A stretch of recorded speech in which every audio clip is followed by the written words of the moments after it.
Welcome to Haunted Voice Channel. Before we get started, just a quick reminder, there are minimal ads in this video. If you enjoy the content, please hit the like button and subscribe. It really helps me create more stories for you. Also, I'd love to know where you're from and what time you're watching. I hope you enjoy the stories, and thank you so much for tuning in. Now, let's get started. I'd always considered myself an experienced camper. Born and raised in the mountains, the wilderness was my playground. Nothing scared me out there. Not the howls of coyotes, nor the endless black of a moonless night. That is, until I camped at Devil's Hollow. The place had a reputation among locals, a patch of forest deep in the Appalachian Range, isolated, remote, and supposedly cursed. No one went there anymore.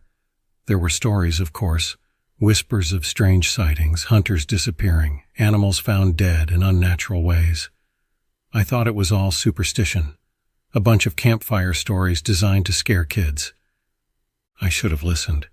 It was a Friday afternoon when I set out with my gear, alone as usual. I liked the solitude of solo camping, just me, the trees, and the stars.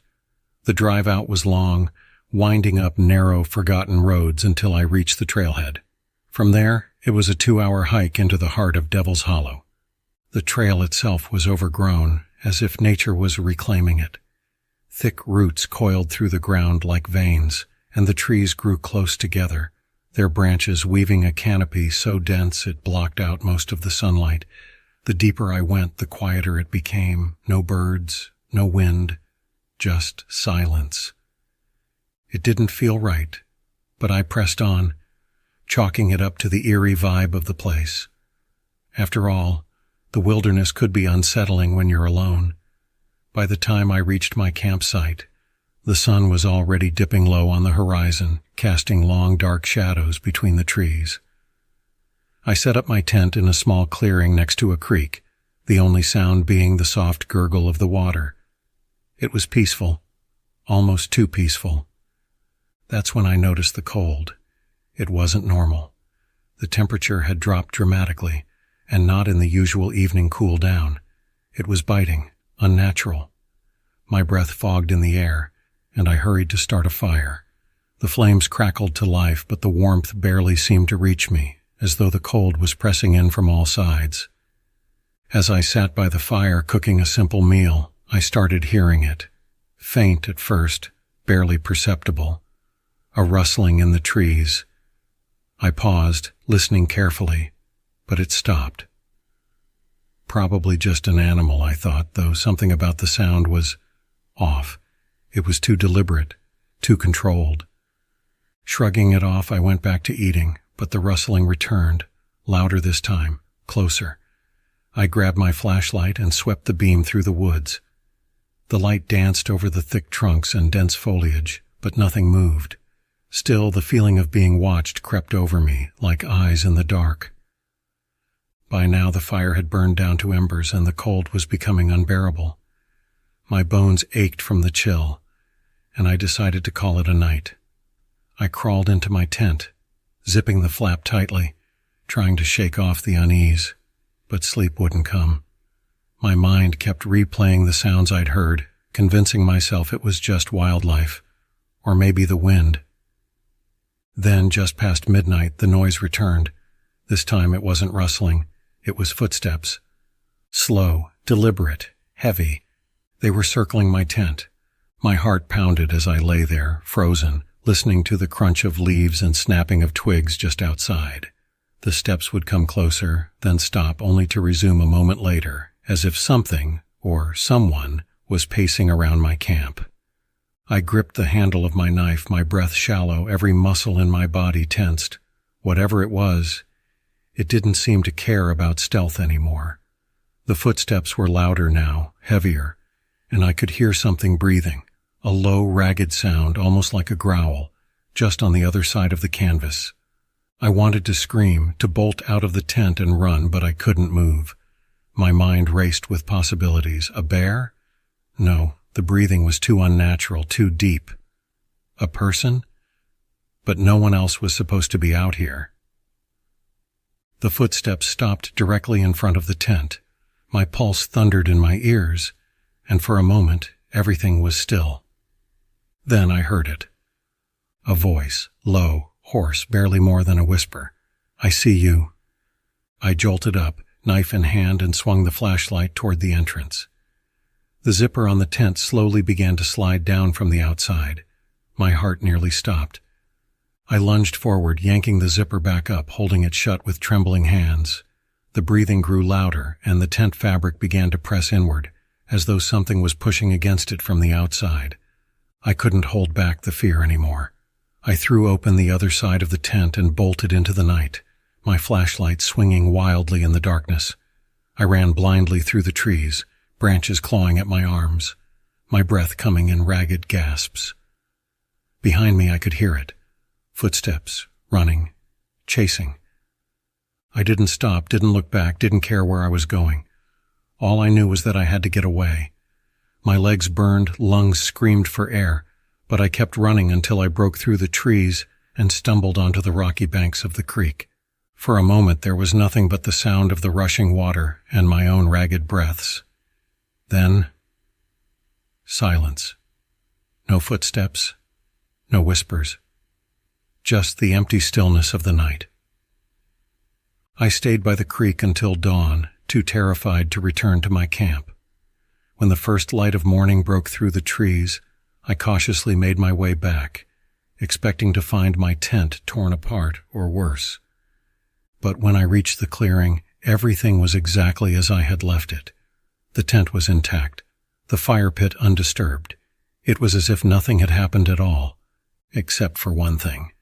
On the ground, right in front of my tent, were footprints, large, clawed, and unlike anything I'd ever seen before.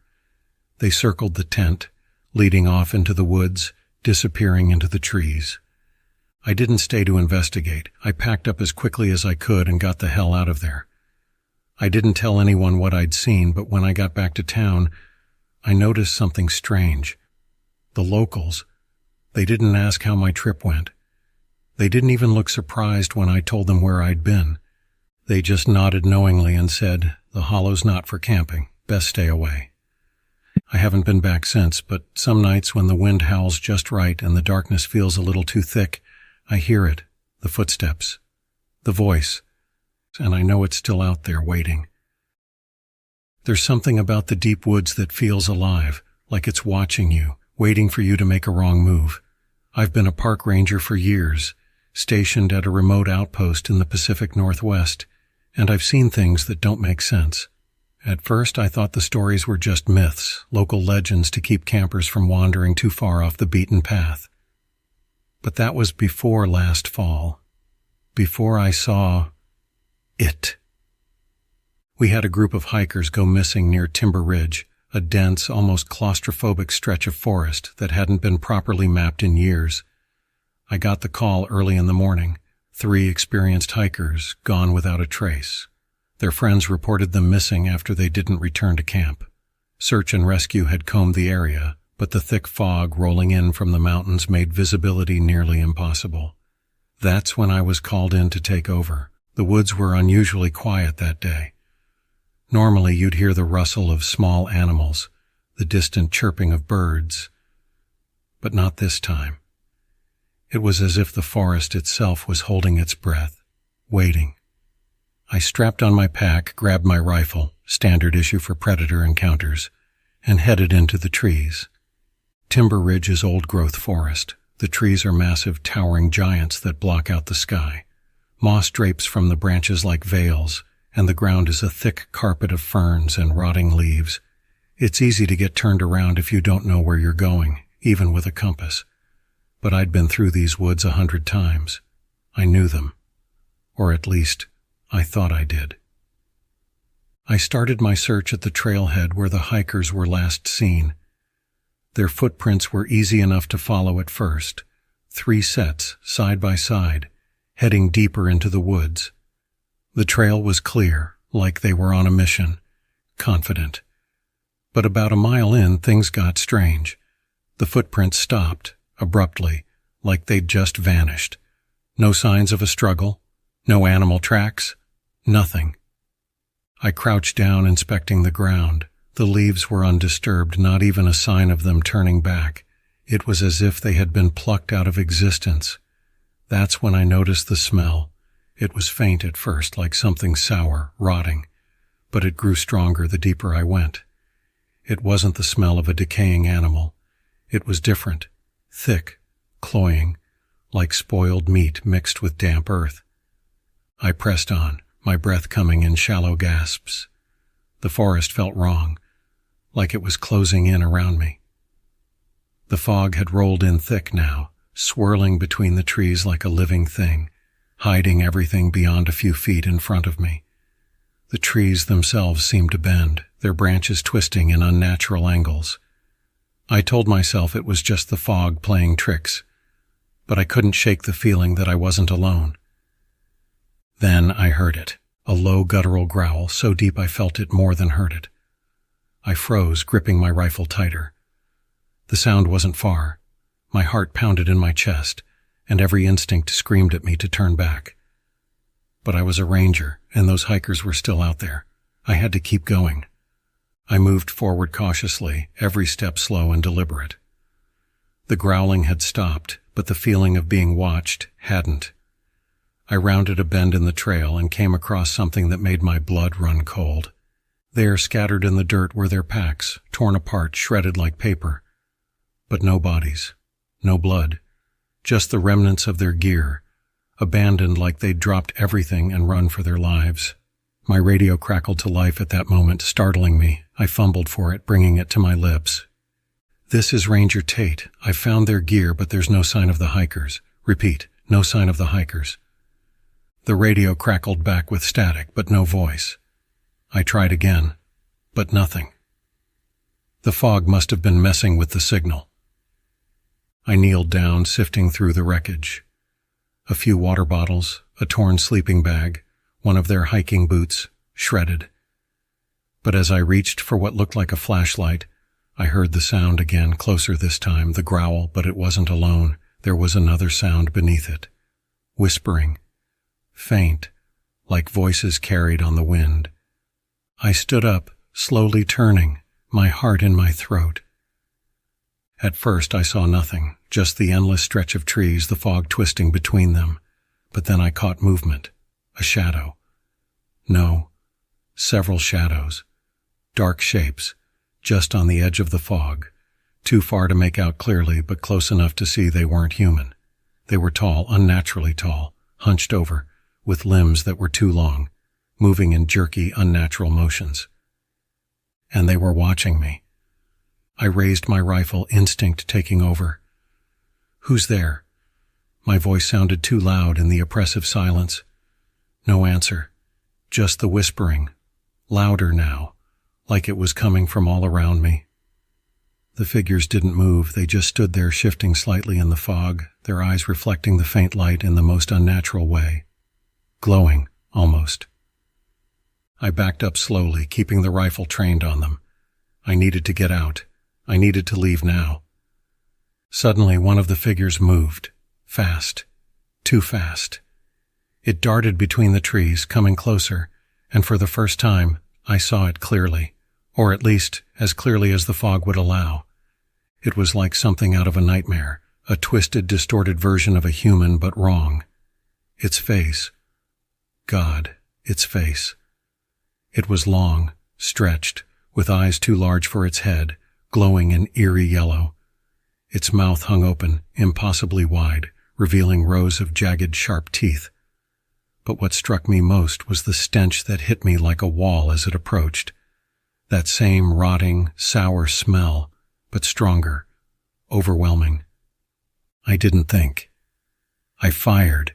The gunshot echoed through the woods, impossibly loud, and the figure recoiled, disappearing into the fog. But the others, they didn't run. They moved forward, slowly, deliberately, as if they weren't afraid, as if they were testing me. The whispering grew louder, the words almost intelligible now, but I couldn't understand them. It wasn't English, wasn't any language I knew. It was ancient, guttural, wrong. I turned and ran. I don't know how long I ran or how I managed to find my way back. The trees seemed to twist and shift as I moved, like they were trying to trap me, confuse me. The whispering followed me the whole way, and every time I glanced over my shoulder, I saw those figures, just out of reach, always watching. By the time I made it back to the ranger station, I was shaking. I slammed the door behind me, bolting it shut, my mind racing. I tried the radio again, but it was dead. No signal, just static. I was alone. For the rest of the night, I sat in the corner of the station, rifle in hand, watching the windows. I never saw them again, but I could feel them. Out there, waiting. The hikers were never found. Officially, they're listed as missing, presumed dead, likely a bear attack or some other predator. But I know the truth. I know what's out there, lurking in the fog. I don't patrol Timber Ridge anymore. No one does. But every now and then, late at night, I hear the whispers again, carried on the wind just outside the station, and I know they're still watching. I'd always preferred camping alone. Something about the solitude, the quiet of the woods, the distance from everything, people, responsibilities, made me feel like I could breathe again. I wasn't some weekend warrior who needed a big group of friends and a cooler full of beer to enjoy the outdoors. No, I craved the isolation. I craved the peace. That's why I found myself deep in Pine Hollow Forest on a crisp autumn weekend, setting up camp miles from the nearest trailhead. The air was cool but not biting. The leaves had turned vibrant shades of orange and red, and the scent of pine hung in the air. It was perfect. I had chosen a spot by a small creek, tucked away from any signs of civilization. The only sounds were the gentle flow of water and the occasional rustling of leaves in the breeze. After pitching my tent and gathering some wood for the fire, I settled in for what I expected to be a quiet, relaxing night under the stars. As dusk fell, I lit the fire and watched as the flames flickered and danced in front of me. The temperature dropped with the setting sun, but the fire's warmth kept the chill at bay. I leaned back, staring up at the canopy of trees, feeling the kind of calm that only comes from being completely alone in nature. But as the night wore on, that calm slowly began to unravel. It started with a sound so faint I thought I'd imagined it at first, a distant crunching of leaves like footsteps. Not constant, just every now and then, like someone, or something, was moving around in the woods beyond my campsite. I listened carefully, straining to hear more, but everything went silent again. I shook my head, laughing at myself. Of course, there were animals out here.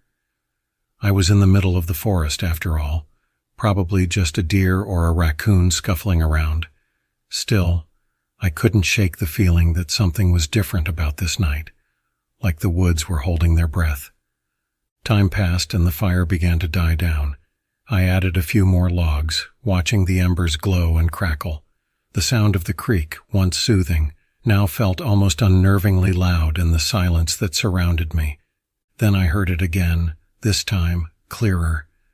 A snap of a twig, unmistakably human in its rhythm. I froze, the hair on the back of my neck standing on end. It was closer now, maybe just beyond the tree line, where the darkness swallowed everything outside the reach of the firelight.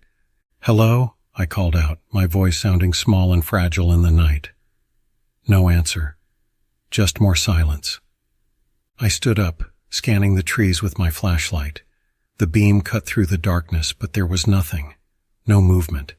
No sign of anything. Just shadows and the sway of branches in the wind. I told myself it was an animal again, but my gut was twisting with unease. I sat back down, but the peacefulness of the night was gone. Every sound now felt amplified.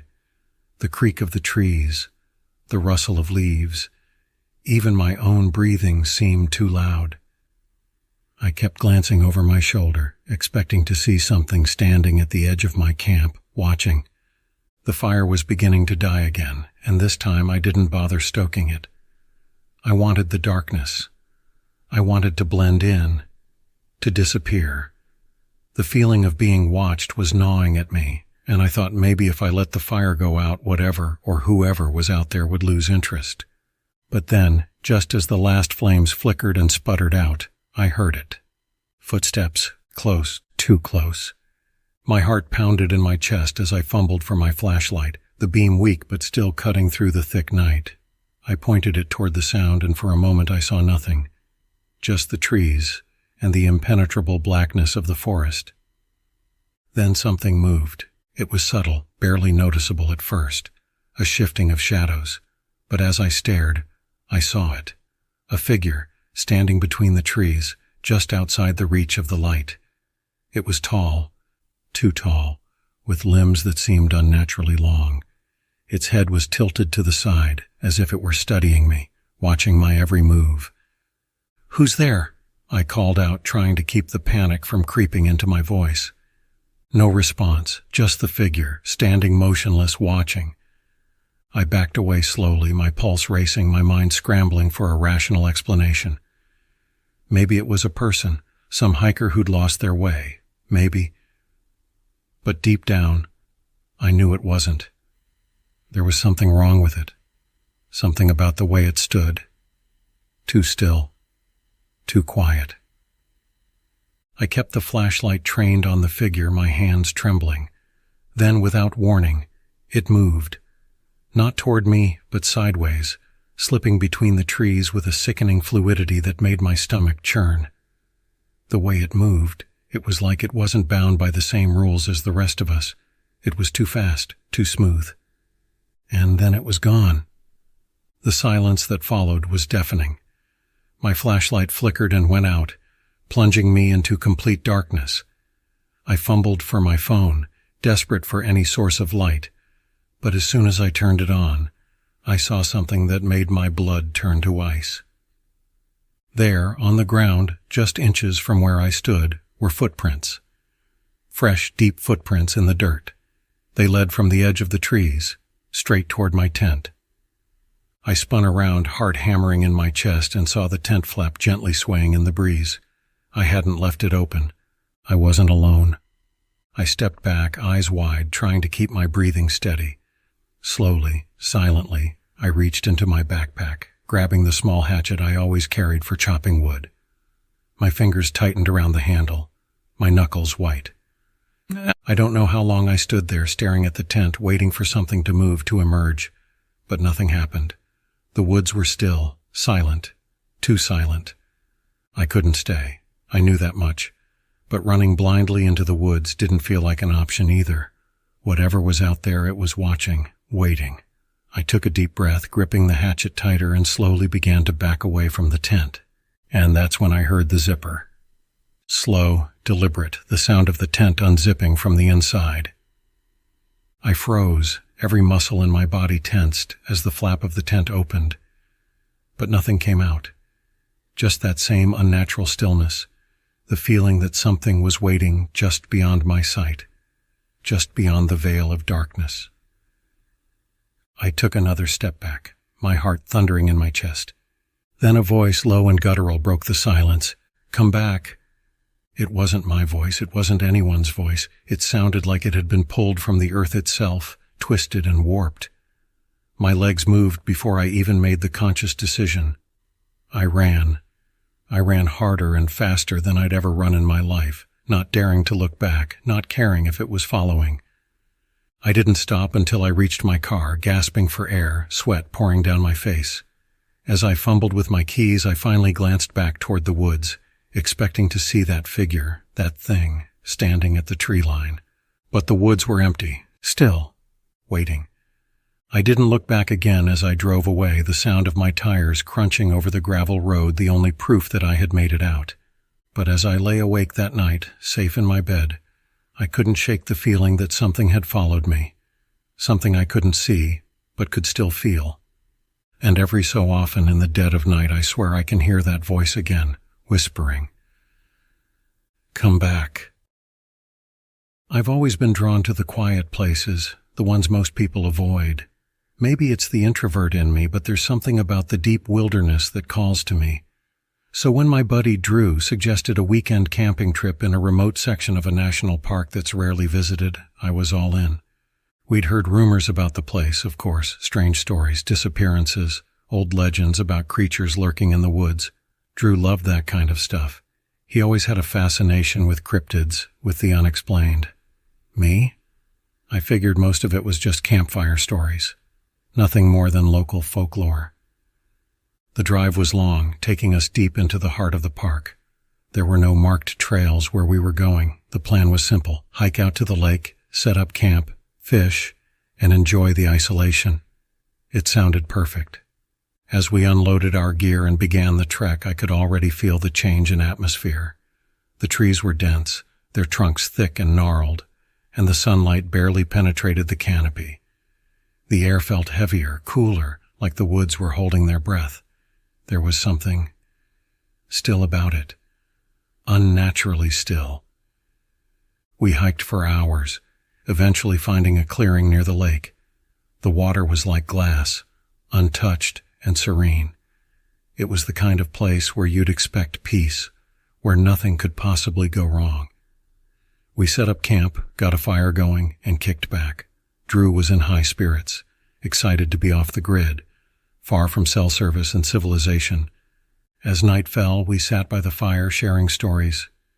Drew, naturally, began talking about the legends of the area. "You ever hear of the Mimic Man?" he asked, poking at the fire with a stick. I shook my head, leaning back in my chair. "Nope. Is this another one of your cryptid tales?" He grinned. "Sort of. The story goes that there's this thing out here. People have been seeing it for years. They say it can imitate sounds, voices, even people. But it's not just mimicking. It learns. It gets closer to perfect every time." I rolled my eyes, laughing. "Sure.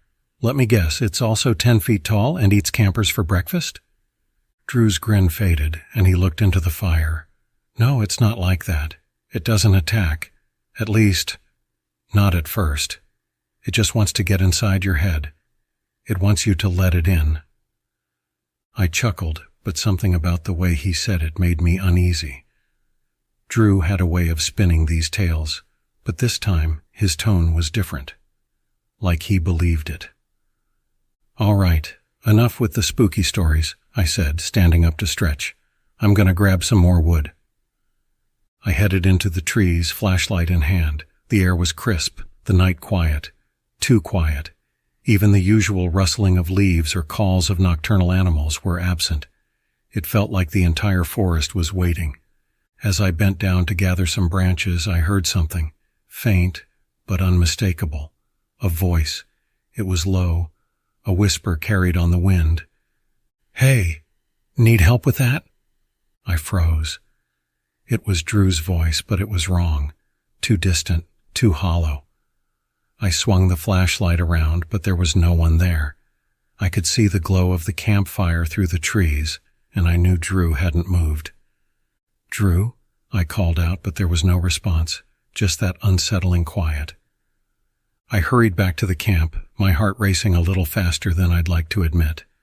Drew was exactly where I left him, sitting by the fire, looking up at me with a puzzled expression. "Everything okay?" he asked. "Did you follow me into the woods?" I asked, trying to sound casual.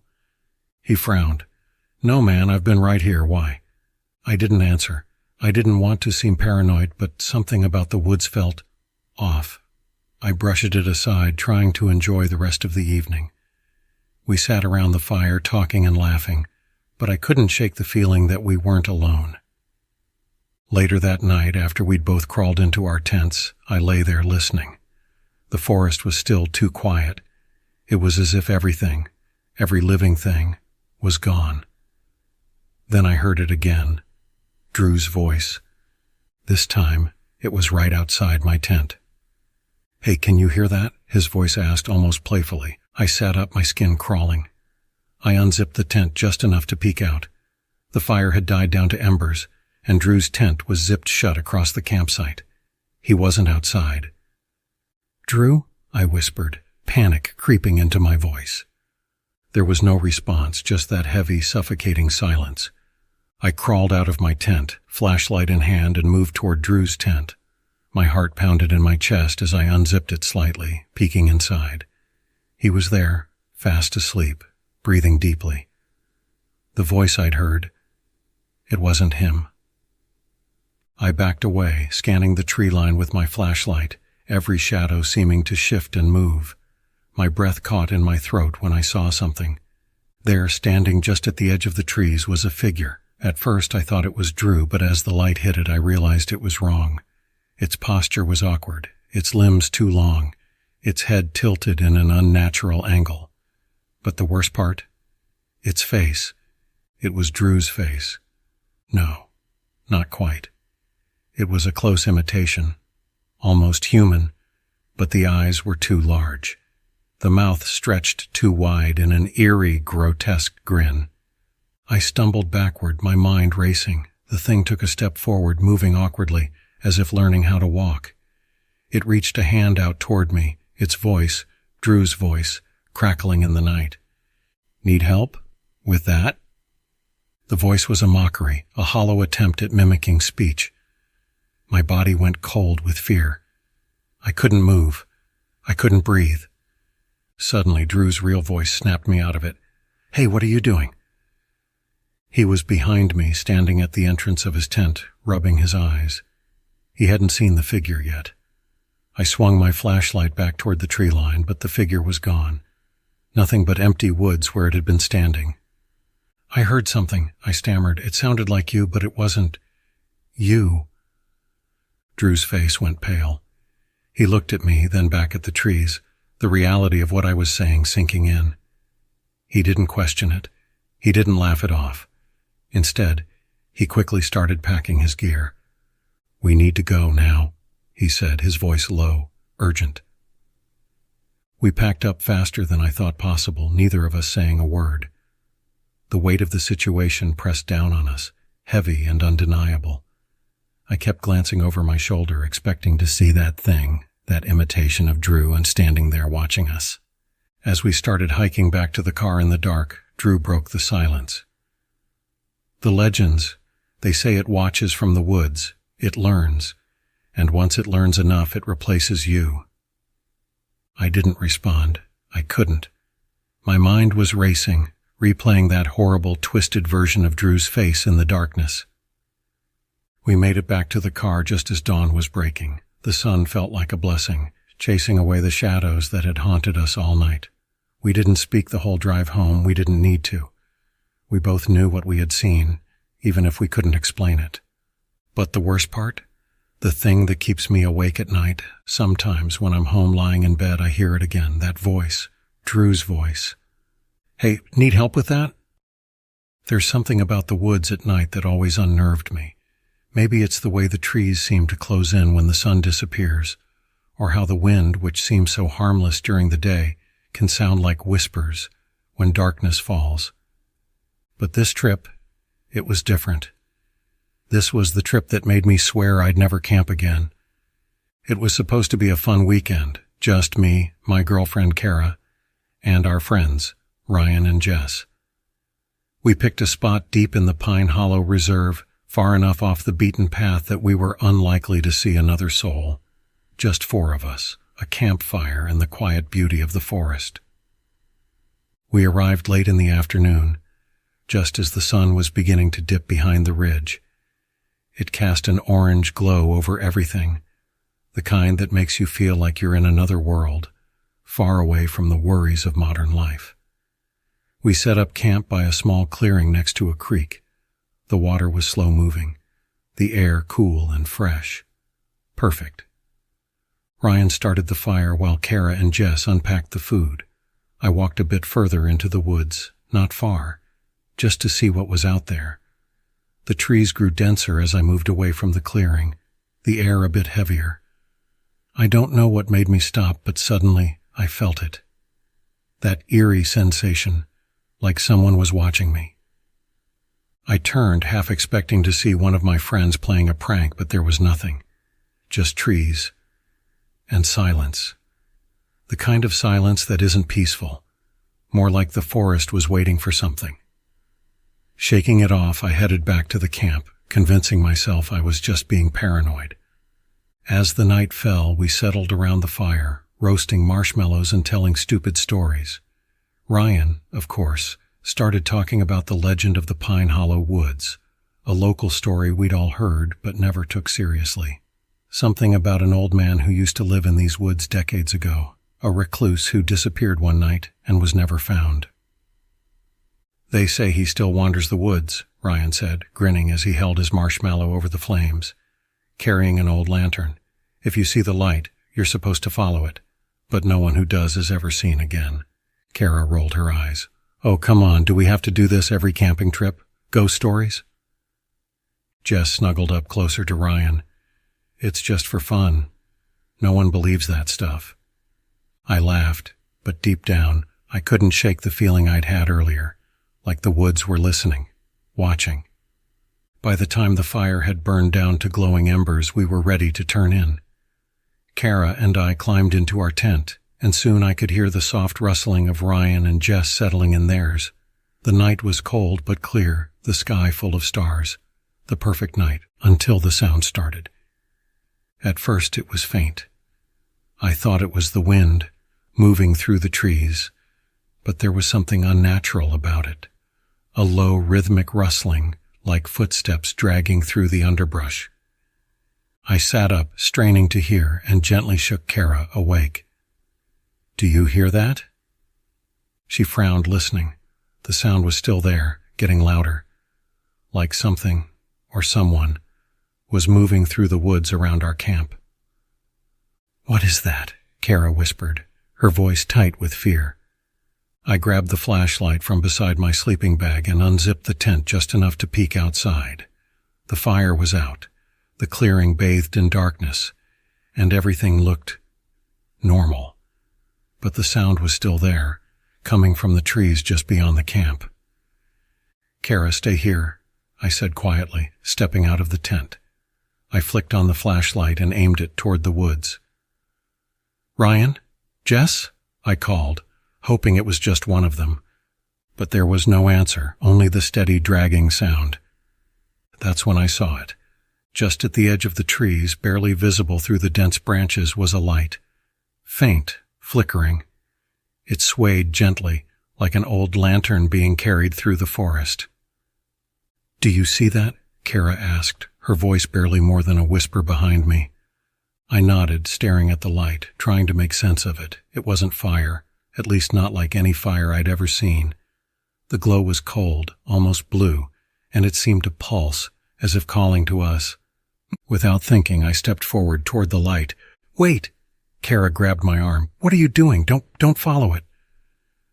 But I couldn't help myself. It felt like the light was drawing me in, pulling me closer. I took another step, and then another. Behind me, Kara hissed, "Stop! We need to wake up Ryan and Jess. This isn't right." She was right. Something about the light felt wrong. But before we could move, a voice echoed from the woods. "Help me." The hair on the back of my neck stood up. The voice was weak, trembling, like someone in pain. "Did you hear that?" Kara asked, her grip on my arm tightening. I nodded, shining the flashlight toward the trees again, but the beam barely cut through the darkness.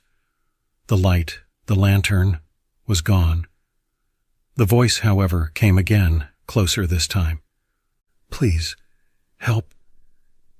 I felt a chill run down my spine. It didn't sound right. Something about the voice, it was off. It was too hollow, too distant, like it wasn't coming from a real person.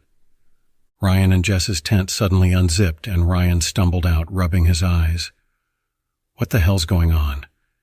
Before I could answer, Jess screamed. She pointed toward the trees, her face pale as death.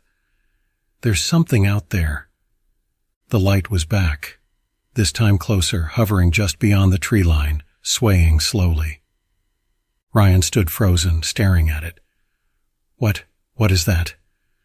"We have to go," I said, pulling Kara toward the car. "Now." But before we could take more than a few steps, the light blinked out, leaving us in pitch darkness. And then, footsteps. Heavy, deliberate, crunching through the leaves. "Run!" I shouted, grabbing Kara's hand as we bolted toward the car. We didn't stop, didn't look back, even as the footsteps followed us, getting louder, closer. The air around us seemed to thicken, the temperature dropping rapidly.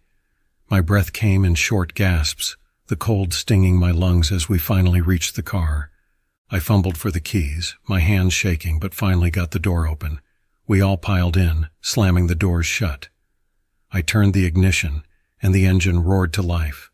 I slammed my foot on the gas, speeding down the narrow dirt road, my heart pounding in my chest. None of us spoke until we were miles away from the camp, the lights of a small town finally appearing in the distance. Only then did I slow down, my hands still trembling on the wheel. "I saw it," Jess whispered from the back seat, her voice hollow. "The lantern, and someone was holding it." We drove the rest of the way in silence, none of us daring to speak of what we saw. When we got back, we swore never to talk about it again. But sometimes, late at night, when the wind is just right, I hear it again. That soft voice, calling from the woods. "Help. Me." But I know better now. I know not to follow. And if you ever see a light in the woods at night, don't follow it either. Because not everything that glows in the dark wants to be found. I don't know how much time I have left. My hands are shaking and my breath is shallow, but I need to get this down even if it's the last thing I ever write. Maybe someone will find this. Maybe someone will understand that the stories are real.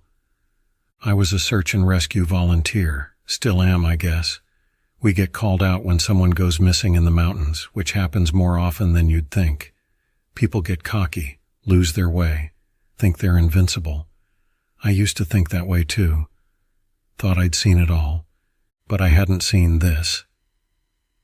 It was late October, cold enough that the leaves had already turned brittle, and the nights bit through even the thickest of jackets. We got a call about a missing hiker, a teenager, no older than 17. His parents said he'd been planning a weekend solo trip up in the Green Hollow Ridge area, a place known for its thick fog and treacherous terrain. I knew the spot well. I'd been up there more than a few times, usually hauling out some poor soul who'd slipped on wet rocks or taken a bad turn on the path. It wasn't supposed to be haunted. It wasn't supposed to be dangerous, not in the way the locals talked about the other areas. But the locals never talked about Green Hollow. They just gave it a look, like they knew something they wouldn't say. I grabbed my gear, got in the truck, and headed out. It was me and 2 other guys, both seasoned vets in the search and rescue world. We didn't think it would take more than a night to find the kid. Figured he'd probably just gotten lost, maybe twisted an ankle. We were wrong. The fog was already rolling in by the time we reached the trailhead. Thick and heavy, it clung to the trees and the ground like some kind of suffocating blanket. We radioed our coordinates and set out, our flashlights barely cutting through the gray curtain of mist. The sun had dipped below the horizon, leaving everything cold and wet. I could hear the crunch of leaves beneath my boots, but every other sound seemed to vanish into the fog. The first hour passed in relative silence, just the occasional radio check and the sound of our footsteps. But the further we went, the more I noticed something odd. The trees, they were wrong. I know that sounds crazy, but they were. At first it was subtle, just a sense that the trunks were too close together, their branches tangled in strange, unnatural ways. Then, as we pressed deeper, the shapes became more twisted. Their bark was gnarled, like something had tried to claw its way out from the inside. And there were these strange markings, deep, jagged scratches running up and down the trunks. No animal I knew of could make marks like that. One of the guys, Jake, said it was just the wind, maybe lightning from an old storm, but the air was dead still. There wasn't a breath of wind to be found. We kept going. The fog grew thicker, more oppressive, and the whispers started. At first I thought it was the wind or maybe the sound of water running somewhere nearby, but it wasn't. It was voices, low, murmuring voices that seemed to come from every direction, carried on the thick fog like it was alive. I stopped, straining to hear, but I couldn't make out the words. They were too far away, too distorted. "Did you hear that?" Jake asked, his voice tight. "Yeah," I muttered, shining my flashlight into the fog. "Probably nothing." We both knew that wasn't true. We pushed on, and that's when we found the first clue. A backpack half buried under a pile of leaves, soaked from the damp air.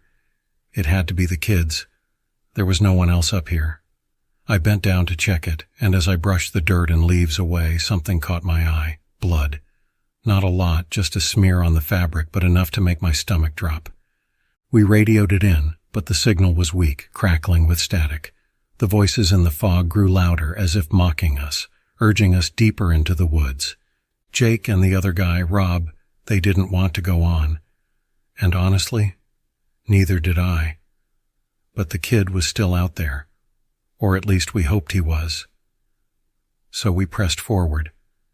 The deeper we went, the more wrong everything felt. The trees weren't just twisted now. They were leaning toward us, their branches arching low, like skeletal hands reaching for our faces. The fog seemed to pulse, swirling in unnatural patterns, and the voices, God, the voices, they were louder now, clearer, and they sounded familiar. Too familiar. "Help me," a voice whispered from the trees, soft and pleading. It was the kid's voice. I recognized it from the description his parents gave us. It echoed through the mist, bouncing between the trees, always just out of sight. "Help me," again, but closer now. Jake raised his flashlight, sweeping the beam through the thick fog, and that's when I saw it. Movement, a shadow slipping between the trees. But it wasn't right. It moved too fast, too fluid, like it wasn't bound by the same rules of nature. I caught a glimpse, just a glimpse, of something tall, impossibly thin, darting from one tree to the next. "What the hell was that?" Jake muttered, his voice shaky. "I don't know," I replied, my heart pounding. The whispers grew louder, overlapping now, blending into a chaotic chorus of voices. Some were high-pitched, like children. Others were deep, guttural, almost inhuman. They surrounded us, closing in. We should have run. I see that now. We should have turned back the moment we heard those whispers. But we didn't. We pressed on, following the sound of the kid's voice deeper into the twisted woods until we found the clearing. It was a small space, open but suffocating, the fog swirling around the perimeter like a living wall. And in the center of the clearing stood a figure. It looked like the kid, same clothes, same height, same build, but his face. God. His face was wrong. It was too pale, his eyes wide and dark, too dark. They were pits of blackness, staring straight at us without blinking. His mouth hung open, slack, as if frozen in a scream. "Help me," he whispered again, but his mouth didn't move. Something shifted behind him, a shape, tall and thin, hidden in the shadows of the trees. It was watching us. I could feel its eyes, cold and hungry. Rob stepped forward, hand outstretched, but I grabbed his arm. "That's not him," I whispered, my voice trembling. The figure in the clearing tilted its head, its eyes narrowing, and then it smiled. A slow, deliberate grin that stretched too wide, revealing rows of sharp, jagged teeth. "Run," I whispered to Jake and Rob. But it was too late. The thing behind the kid stepped forward, out of the shadows, impossibly tall, its limbs long and bent at odd angles.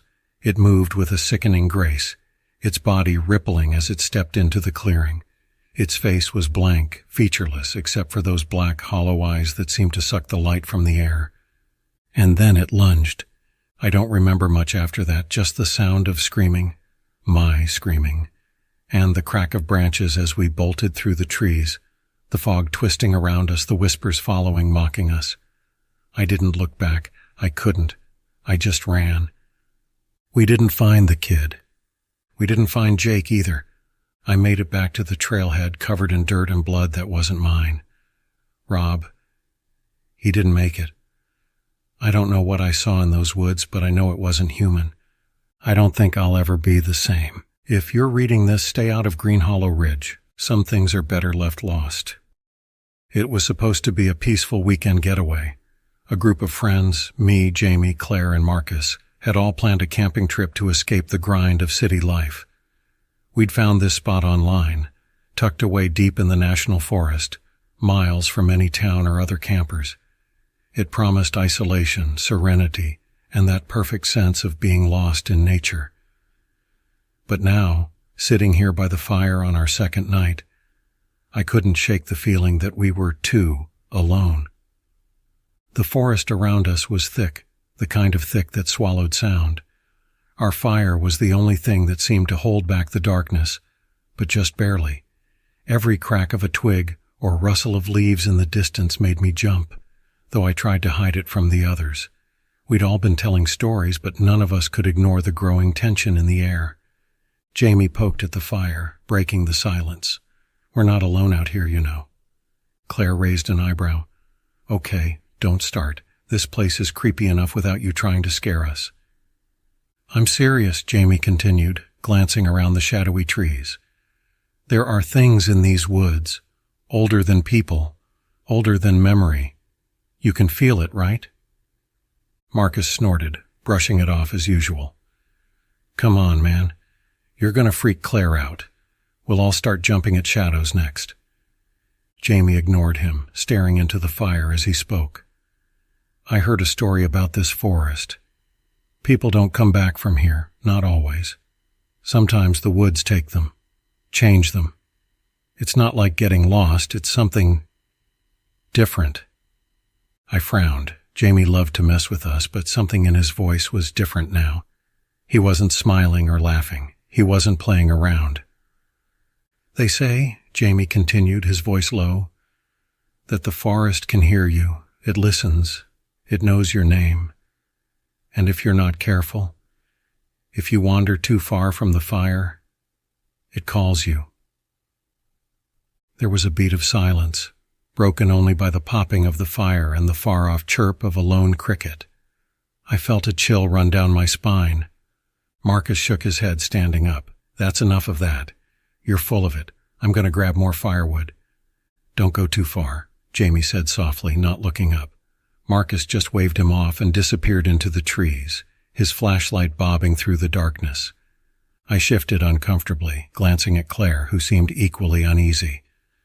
"Maybe we should have gone with him," she muttered, pulling her jacket tighter around her. "It's fine," I said, more to convince myself than anyone else. "He's just grabbing wood. He'll be right back." But as we sat there, the silence of the forest seemed to grow heavier. The fire felt smaller, dimmer, like the shadows were closing in around us. And then, from somewhere in the woods, we heard it. Soft at first, but unmistakable. A voice. "Guys?" I jumped, looking toward the trees. It was Marcus, his voice distant, but we couldn't see him.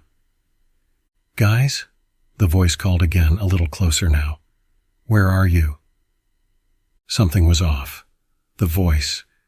It sounded like Marcus, but flat, almost hollow. There was no frustration, no urgency, just that same monotone, repeating the same question. "Guys?" Claire leaned toward the fire, her face pale. "That doesn't sound right. Shouldn't he be back by now?" Jamie stood up, shining his flashlight toward the trees. "Marcus?" No answer, just the distant echo of the same voice. "Guys?" I felt a knot tightening in my stomach. "That's not him," I whispered, barely loud enough for anyone to hear. "That's not Marcus." Jamie turned to me, his face serious. "Stay by the fire." I didn't argue. I couldn't. My body was frozen with fear as Jamie stepped toward the woods, the beam of his flashlight sweeping back and forth. Claire grabbed my arm, her nails digging into my skin. "What's happening?" she whispered. I didn't know. I couldn't explain it, but everything inside me screamed that something was wrong. Horribly, deeply wrong. "Marcus, stop messing around!" Jamie shouted into the darkness. His voice echoed back, unanswered. The wind seemed to pick up, carrying with it a faint rustling in the trees. Or was that footsteps? Then from the trees Marcus appeared. Or at least, it looked like Marcus. He stepped into the glow of the firelight, his face blank, his eyes dull and empty. He stood there, motionless, staring at us. "Marcus?" Jamie said, his voice uncertain now. Marcus smiled, but it wasn't his smile. It was too wide, too forced, stretching his lips into something unnatural. My blood ran cold. "Guys," Marcus said, his voice slow, deliberate. "It's safe now. Come with me." Jamie took a step back. "What the hell, man? Are you all right?" But Marcus didn't respond. He just stood there staring at us with that eerie, vacant smile. And then, slowly, his head tilted to the side, too far, like his neck was made of rubber. "Come with me," he repeated, his voice almost mechanical now, like he was reading from a script. Claire gasped, her grip on my arm tightening painfully. "That's not Marcus." I didn't need convincing. Everything about him, his stance, his voice, the way his eyes gleamed in the firelight. It was wrong. Completely wrong. My heart pounded in my chest as Jamie slowly backed toward the fire, his face pale. "Marcus, what's wrong with you?" Jamie whispered. But Marcus, or whatever was pretending to be him, just smiled wider. His head tilted further until it looked like it might snap off. "Come into the woods," he said softly. But it wasn't a suggestion. It was a command. Then behind him, deep in the trees, I saw it, a shadow. Something tall, gaunt, its limbs too long, its face obscured by the darkness. It watched us, its hollow eyes gleaming in the night. Jamie grabbed my arm, pulling me to my feet. "We need to go. Now." We didn't wait. We didn't even look back at Marcus, or whatever was standing there in his place. We ran. We ran as fast as we could, crashing through the trees, the darkness swallowing us whole. Behind us I could hear footsteps, too many footsteps, chasing us, following close, too close. "Come back," a voice called, not Marcus's voice, something else. "Come back." We didn't stop until we reached the car, out of breath, our hearts pounding, adrenaline surging through our veins. We piled in, slammed the doors, and Jamie floored it, speeding down the dirt road, kicking up dust in our wake. We never found Marcus. When we returned with search parties the next day, there was no trace of him. No sign of the creature that had taken his form. Just the cold, silent forest, waiting. I still hear his voice sometimes, though, in my dreams, in the distance, when I'm alone. "Come back." And I wonder, was it really Marcus? Or was it the forest calling me too? It was supposed to be a simple weekend getaway, just me and a couple of friends escaping the city for some peace in the deep woods. Chris had found a remote camping spot online, some obscure place in a national park no one seemed to visit anymore. Perfect for us, away from everything, no noise, no distractions, just nature. The drive up took hours. We lost cell service about 30 minutes into the winding roads leading deeper into the forest. At first we joked about it, how we were going off the grid, how we'd be living like cavemen for a few days. But as the trees grew denser, swallowing the light bit by bit, a sense of unease crept in. None of us said it aloud, but we all felt it. The woods didn't feel right. We finally arrived at the campsite just before dusk. The clearing was small, surrounded by thick trees that pressed in on every side. It was eerily quiet. No birds, no rustling leaves, not even the wind. Just nothing. Chris and Jake started setting up the tents while I gathered firewood. The entire time I couldn't shake the feeling that we were being watched. By the time we got the fire going, night had fully settled in, bringing with it a cold that seemed to seep into our bones. The flames cast flickering shadows that danced at the edge of the clearing, making it hard to tell what was real and what wasn't. We sat around the fire, eating, laughing, trying to shake off the creeping sense of isolation. But even our conversation felt forced, like we were all just waiting for something to happen. Then the sounds began. At first it was subtle, soft footsteps in the distance, twigs snapping in the underbrush. Chris dismissed it as wildlife, probably deer or some other harmless animal. But the sounds didn't feel random. They circled us, moving from one side of the camp to the other, getting closer. Then they would stop, only to start again a few minutes later. Jake stood up, grabbing the flashlight, and pointed it into the darkness. "Probably raccoons or something," he muttered, scanning the tree line. But the beam of light revealed nothing but trees and more darkness. No glowing eyes, no movement. It went on like that for hours, the footsteps, the snapping branches, the growing tension. We tried to ignore it, but it was impossible. Something was out there, and it wasn't an animal. The fire had burned down to embers by the time the growling started. Low, deep, and guttural, like nothing I'd ever heard before. It reverberated through the clearing, making the hair on the back of my neck stand on end. We all froze, eyes wide, listening. The growling came from just beyond the tree line, hidden in the shadows where the light couldn't reach. Chris grabbed his hunting knife, standing up slowly. "Stay calm," he whispered, his voice shaking. "It's probably a wolf or a bear." But I knew better. Wolves didn't sound like that. Bears didn't circle campsites for hours without making themselves known. Whatever was out there, it was something else. The growl came again, closer this time. And then, a snap, a branch breaking under heavy weight. Something huge was moving in the woods. Jake panicked. "We need to get to the car," he said, voice high and tight. "Now." But Chris shook his head. "We can't. If it's a predator, it'll chase us down. We need to stay together, keep the fire going, and make it through the night." I wasn't sure if that was sound advice or just blind hope, but I stayed put, gripping my flashlight as if it would do anything against whatever was out there. Then we saw it. At first it was just a shape, massive and hunched, moving between the trees. The flashlight beam caught it for only a second, but it was enough. Long, matted fur, a twisted body, and eyes that gleamed like wet stones in the dark. Not an animal, not a person. Something in between. It let out another growl, louder this time, the sound vibrating in my chest. My heart was pounding, adrenaline screaming through my veins, but my body wouldn't move. It was like I was frozen in place, unable to do anything but stare at the thing lurking just beyond the firelight. Chris took a step forward, raising his knife. "Get out of here," he yelled, his voice cracking.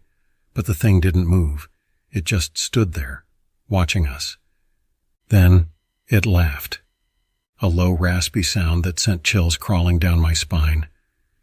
It wasn't a human laugh, more like a mockery of one, a sound that was wrong in every possible way.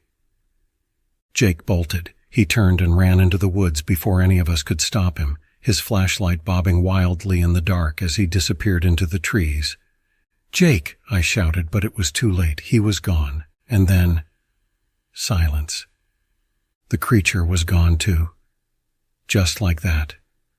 The footsteps, the growling, the presence, all of it vanished. But something worse took its place. For hours, Chris and I sat by the fire, waiting. We didn't talk. We barely moved. Every sound, every flicker of the fire made me jump. I kept expecting that thing to come back, but it never did. Then, sometime after midnight, we heard Jake's voice. "Help. Please, help me." It was faint, distant, but unmistakable. Jake's voice, calling from somewhere deep in the woods. Chris jumped to his feet. "Jake, where are you?" he shouted, but there was no response. Just that same oppressive silence. Then again, "Help me." But this time the voice wasn't quite right. It was flat, emotionless, like someone was trying to mimic Jake's voice but didn't know how. "We need to go," I whispered, standing up slowly, my legs shaky. "That's not him." Chris looked at me like I was insane. "What the hell are you talking about? It's Jake. He's out there, lost." But I knew, deep down I knew, that thing, whatever it was, it was using Jake's voice. Chris grabbed his flashlight and started into the woods before I could stop him. I stood there, alone by the dying fire, listening as he called for Jake, his voice fading into the distance. And then silence again. I don't know how long I sat there staring into the dark, waiting for something to happen. Hours, maybe. But eventually I heard footsteps. Slow, deliberate. Someone or something walking toward the camp. I held my breath, clutching the knife Chris had left behind, my heart pounding so loud I thought it might explode. And then I saw him. Jake stepped into the clearing, his face pale and eyes wide, a strange, crooked smile on his lips. "Hey," he said, his voice calm, almost cheerful. "I'm back." But something was wrong. His movements were stiff, unnatural, like a puppet being controlled by invisible strings. And that smile, it didn't reach his eyes. "Where's Chris?" I asked, my voice shaking.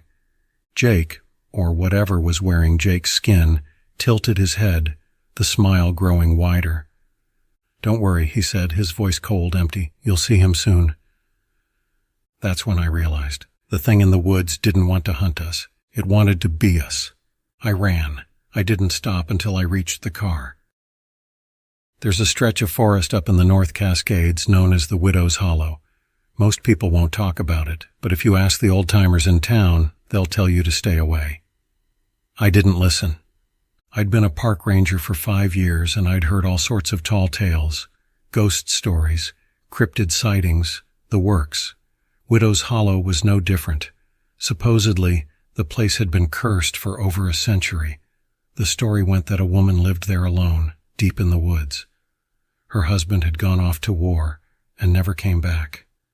She waited for him every day at the edge of the forest until one night she vanished. Some say she went mad with grief. Others claim she made a deal with something dark in the woods. Either way, no one ever saw her again. Only her cries, they say, echo through the trees on nights when the fog rolls in thick. I wasn't superstitious. I figured it was just another ghost story to keep kids from wandering too far. So when my boss assigned me to patrol the area around Widow's Hollow for a weekend, I shrugged it off. They needed someone to check the trails, make sure no campers had wandered into the area. That was my job. No big deal. I packed light, a tent, some food, the usual gear, and set off early on Friday. The trail was overgrown, the trees dense and suffocating, but I pushed through, keeping an eye on the fading trail markers. The deeper I went, the quieter the forest became. It wasn't the normal kind of quiet either. No birds, no rustling leaves. Just an eerie stillness that made my skin crawl. By the time I reached a small clearing, it was getting dark. I decided to set up camp there, figuring I'd finish the patrol the next day. As the sun dipped below the horizon, the forest seemed to shift. The silence deepened, the air heavy and damp. A thick fog began to creep in from the trees, rolling slowly over the ground. I couldn't shake the feeling that something was watching me. I sat by the fire, poking at the flames, trying to ignore the creeping unease. The light from the fire flickered and danced, casting strange shadows that seemed to move just a little too much for comfort. I could have sworn I saw shapes in the fog, but every time I blinked, they were gone. Around midnight, I heard it. A faint cry, soft at first, almost like the wind. But it wasn't the wind. The sound grew louder, closer, echoing through the trees. It sounded like a woman, crying out in pain or sorrow. My stomach twisted. It had to be an animal, I told myself. Some weird bird call or a fox. I grabbed my flashlight and stood up, scanning the tree line. The fog had thickened, swallowing the forest in a gray haze. The crying stopped, replaced by something worse. Footsteps. Slow, deliberate, crunching through the underbrush just beyond the light of the fire. I shone my flashlight in the direction of the sound, but the beam barely penetrated the fog. I could feel my heart pounding in my chest, the hair on the back of my neck standing on end. "Hello?" I called out, my voice sounding small and shaky. The footsteps stopped. For a moment there was nothing but the crackle of the fire and the oppressive weight of the fog pressing in around me. Then, just as I was about to convince myself I'd imagined it, I saw something. At the edge of the clearing, half obscured by the fog, stood a figure. It was tall, impossibly thin, with long limbs that seemed to stretch unnaturally. Its face was hidden in shadow, but I could see its eyes, two faint glowing orbs staring straight at me. My breath caught in my throat. I stumbled backward, nearly tripping over the firewood. I don't know what I expected, maybe for it to charge or vanish, but it didn't. It just stood there, watching me, its head tilting slowly to one side, almost curiously. "Who's there?" I shouted, trying to keep the panic out of my voice. My fingers tightened around the handle of my knife. The figure didn't move, but the fog did. It swirled and coiled around the figure's legs, crawling forward as though alive. And then, the crying started again, louder this time, closer, echoing from all around me. It wasn't just one voice now. It was several, overlapping, wailing in unison. The sound was unbearable, like nails scraping against my brain. I spun around, desperate to keep the figure in my sight, but it was gone. The clearing was empty. Only the fog remained, creeping closer. The cries rose into a fevered pitch, and I swore I could hear words, garbled and distorted, whispering in the fog. I bolted for my tent, grabbing my radio, trying to get a signal. Nothing, just static. The cries stopped again as suddenly as they had started, leaving only the heavy, suffocating silence. But this time, the footsteps returned. They circled my camp, slow and methodical. Closer, closer. I clutched my knife, my back pressed against the cold earth of the tent, my heart racing. Then a voice, clearer this time, soft and pleading. "Help me." It was a woman's voice, low and broken, like it had been worn ragged from years of crying. I peeked out from the tent flap, my flashlight shaking in my hand. There, standing at the edge of the clearing, was a woman. Her clothes were tattered, her skin pale, almost translucent in the moonlight. Her eyes were wide, sunken, filled with something that chilled me to my core, desperation, or maybe hunger. "Please, help me," she whispered again, taking a step forward. I opened my mouth to respond, but the words caught in my throat. Something was wrong. The way she moved, jerky, unnatural, like she was being pulled by strings. And her feet, they didn't touch the ground. I froze. My mind raced, trying to make sense of what I was seeing. She took another step closer, her eyes locked on mine, her mouth stretching into a too-wide grin. "Help me," she repeated, but the voice wasn't hers anymore. It was deeper, almost guttural, as if something else was speaking through her. I snapped. I grabbed my gear and ran, not caring which direction I was going. I just needed to get away. The fog seemed to part for me, as though guiding me deeper into the forest. The cries followed me, louder now, screaming in the wind. I don't know how long I ran, but eventually the trees thinned, and I stumbled onto an old dirt road. I collapsed, gasping for breath, the fog dissipating behind me. When I made it back to the ranger station, I told my boss what had happened. He didn't say much, just nodded grimly and told me to take the rest of the weekend off. But I saw the look in his eyes. He knew. Later I found out that Widow's Hollow hadn't been patrolled for years, not because it wasn't on the schedule, but because no one wanted to go there. The last ranger who did disappeared without a trace. All they found was his gear scattered in the clearing. I quit the job a week later, but sometimes when I'm alone at night, I still hear the cries, faint, far off, like a woman lost in the woods begging for help. And I wonder, if I hadn't run, would I have become one of them too?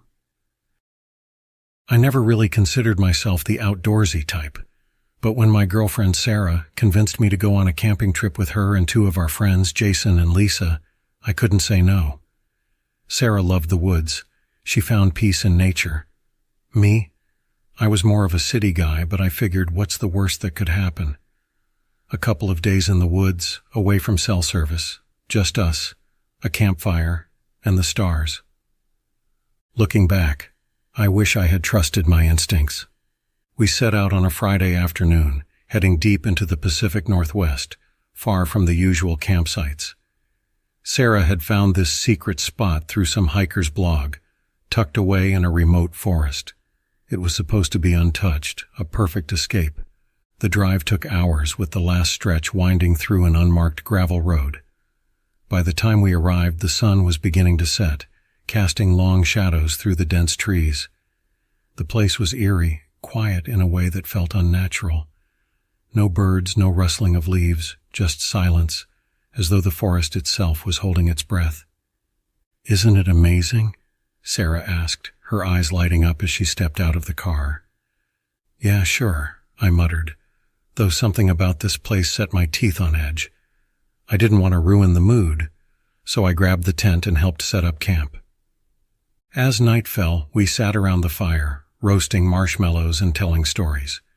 Jason and Lisa were laughing, completely at ease. Sarah was curled up next to me, the flames dancing in her eyes. But I couldn't shake this gnawing feeling of unease. It wasn't just the silence. It was something else. A presence, maybe, just beyond the tree line watching. It started small, as these things often do. Around midnight, we heard a distant rustling, like something moving through the underbrush. I glanced up, and so did Jason. "You guys hear that?" he asked, his voice low. "Probably just a deer." Lisa shrugged, brushing it off. "We're in the middle of nowhere. There's bound to be animals." That made sense, but still it felt off. The rustling was deliberate, like it was circling us, moving closer, then stopping. Each time it paused, the silence that followed felt even heavier. We all decided to turn in for the night, and I convinced myself it was nothing. After all, we were just paranoid city folk in the wilderness, right?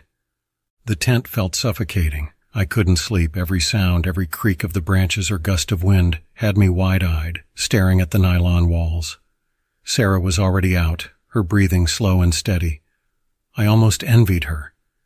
Then, just as I was starting to drift off, I heard it. Footsteps. Heavy, deliberate, and far too close. I froze.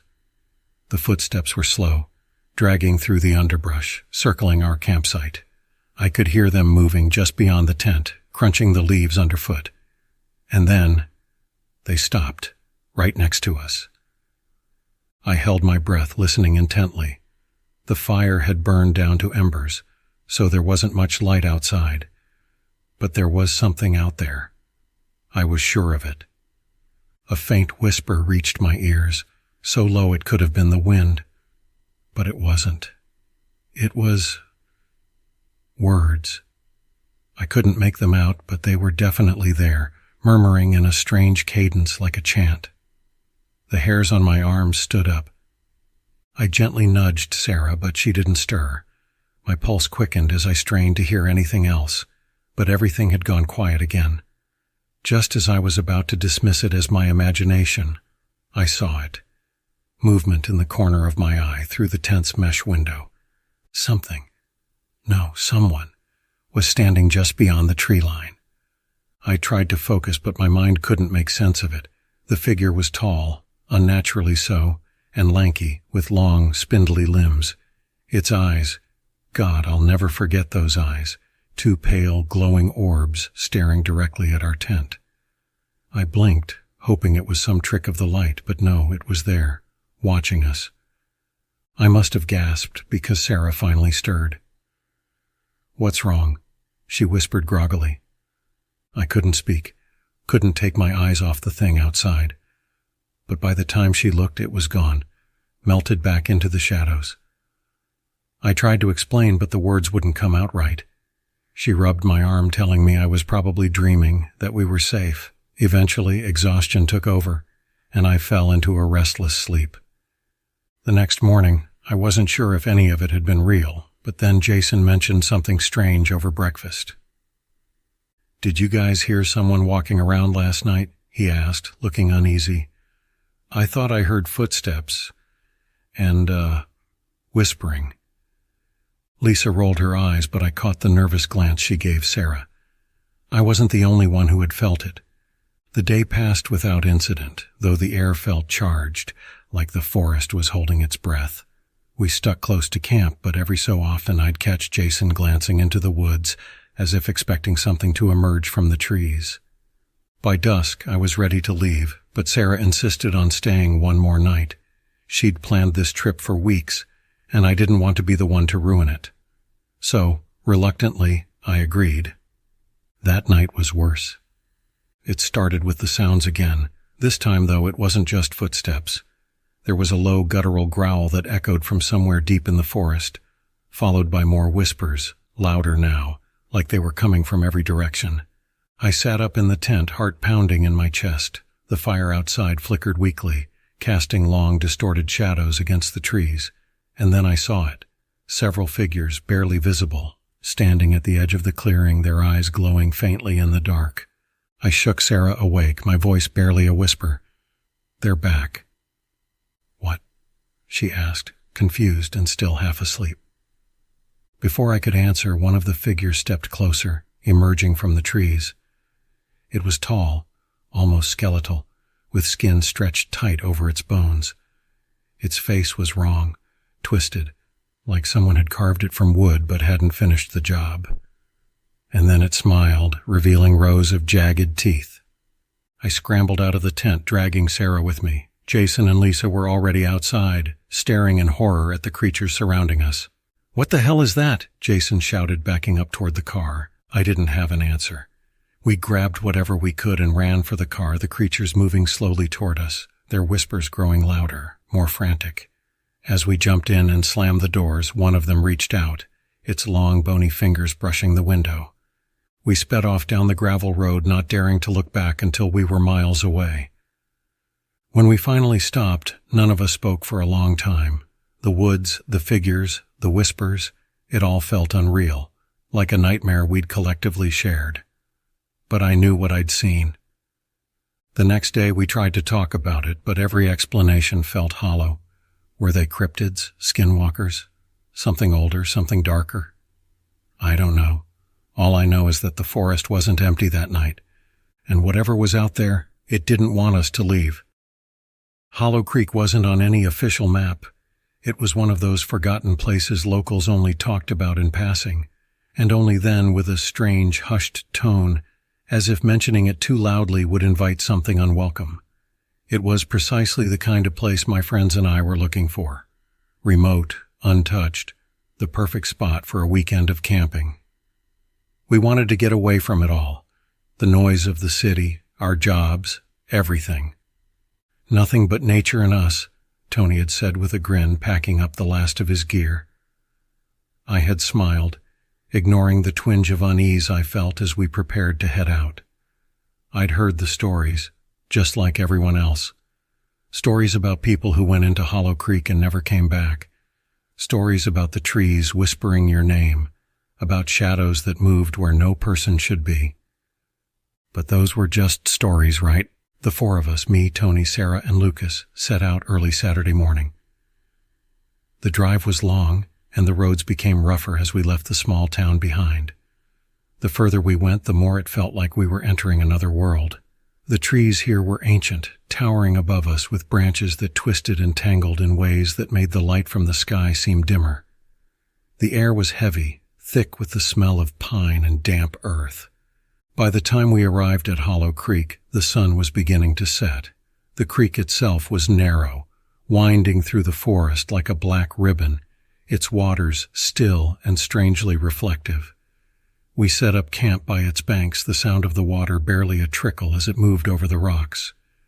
There were no birds singing, no rustling of animals, just silence. At first it felt peaceful, almost too peaceful. We got a fire going, and for a while it felt like any other camping trip.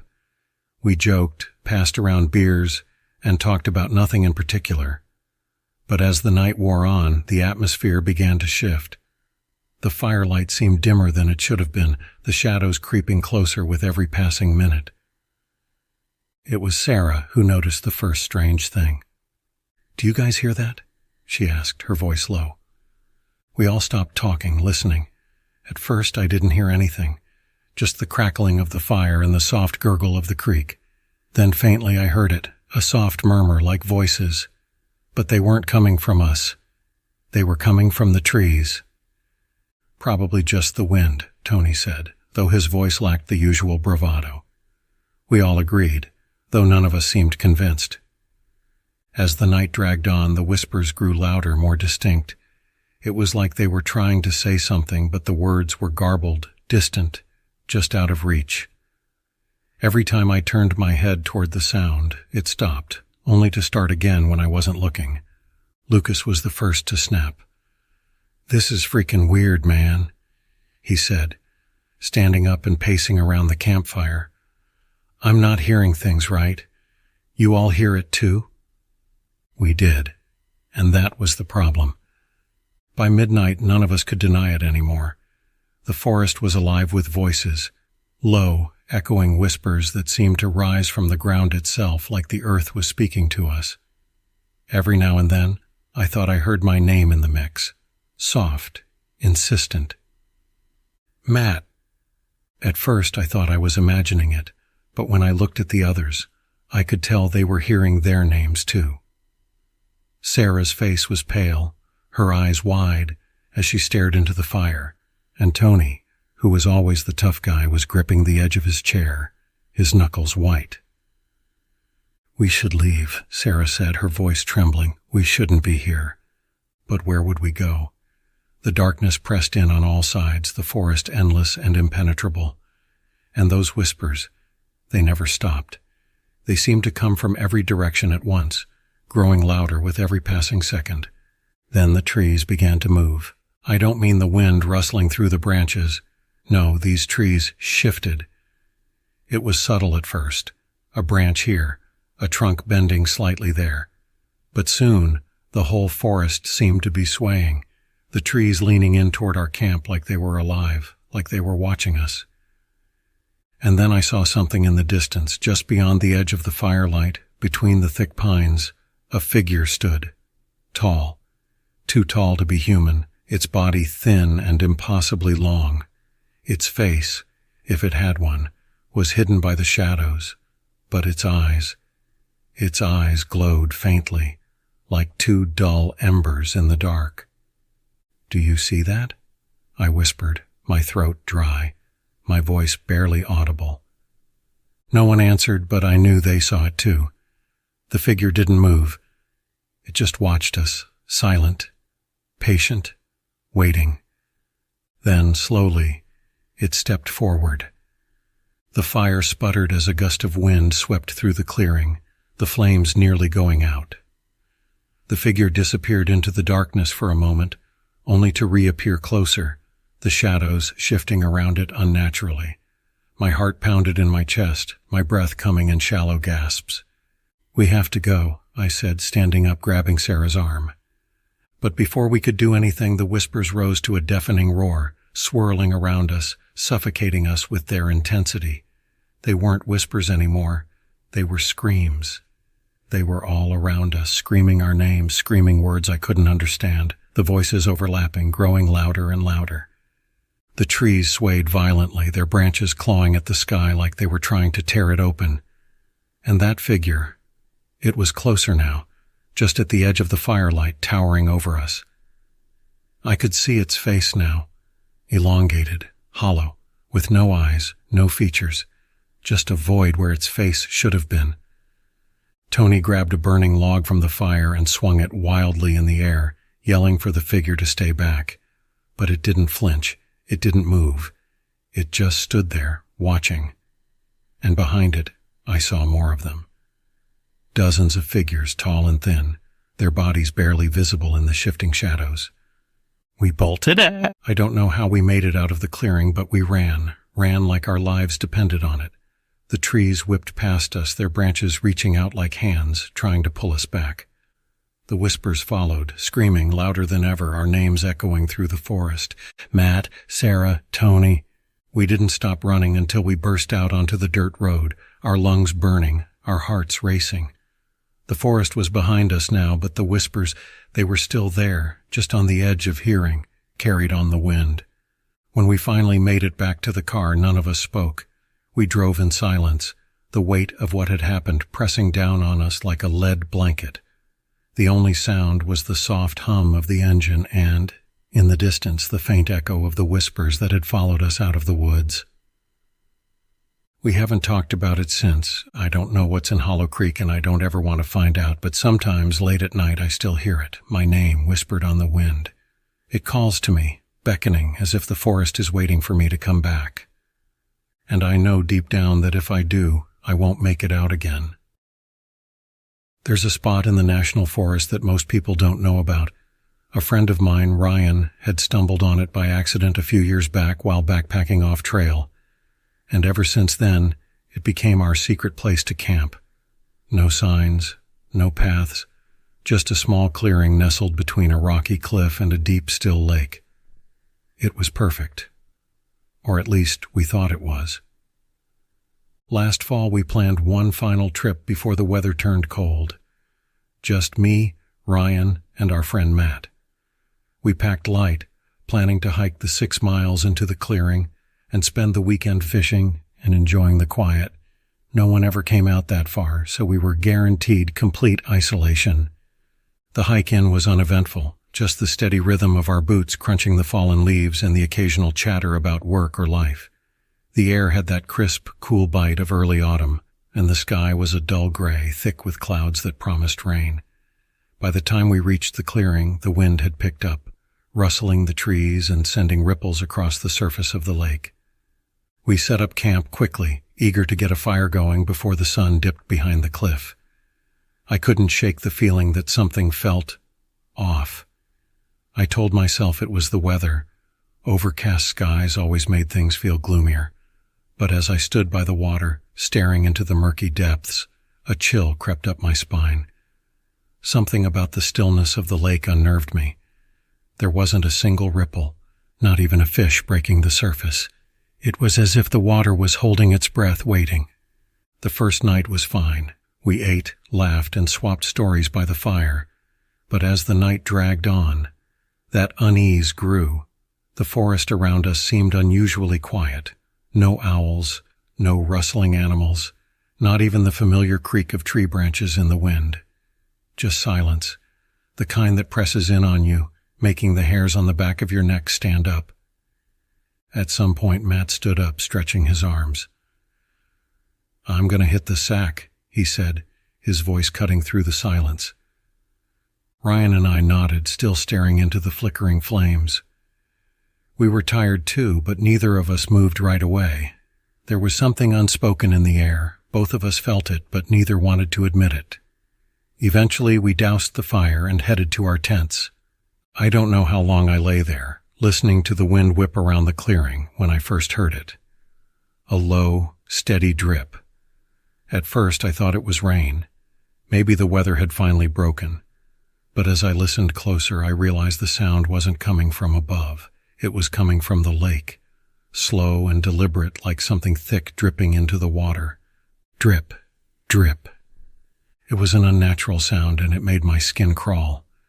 I strained to hear it again, but the wind picked up, drowning it out with its howling. I convinced myself it was nothing. A fish, maybe, or water running off a rock. Eventually, exhaustion won out, and I fell asleep. The next morning, I mentioned the dripping sound to the guys. Ryan shrugged it off, but Matt looked uneasy. "I heard it too," he said quietly. "It sounded like it was right outside my tent." We laughed it off, but the tension in his voice stuck with me. Something was getting under our skin, though we weren't ready to admit it yet. That day we fished at the lake, but it was strange. Nothing was biting. The water was clear, but there was no life.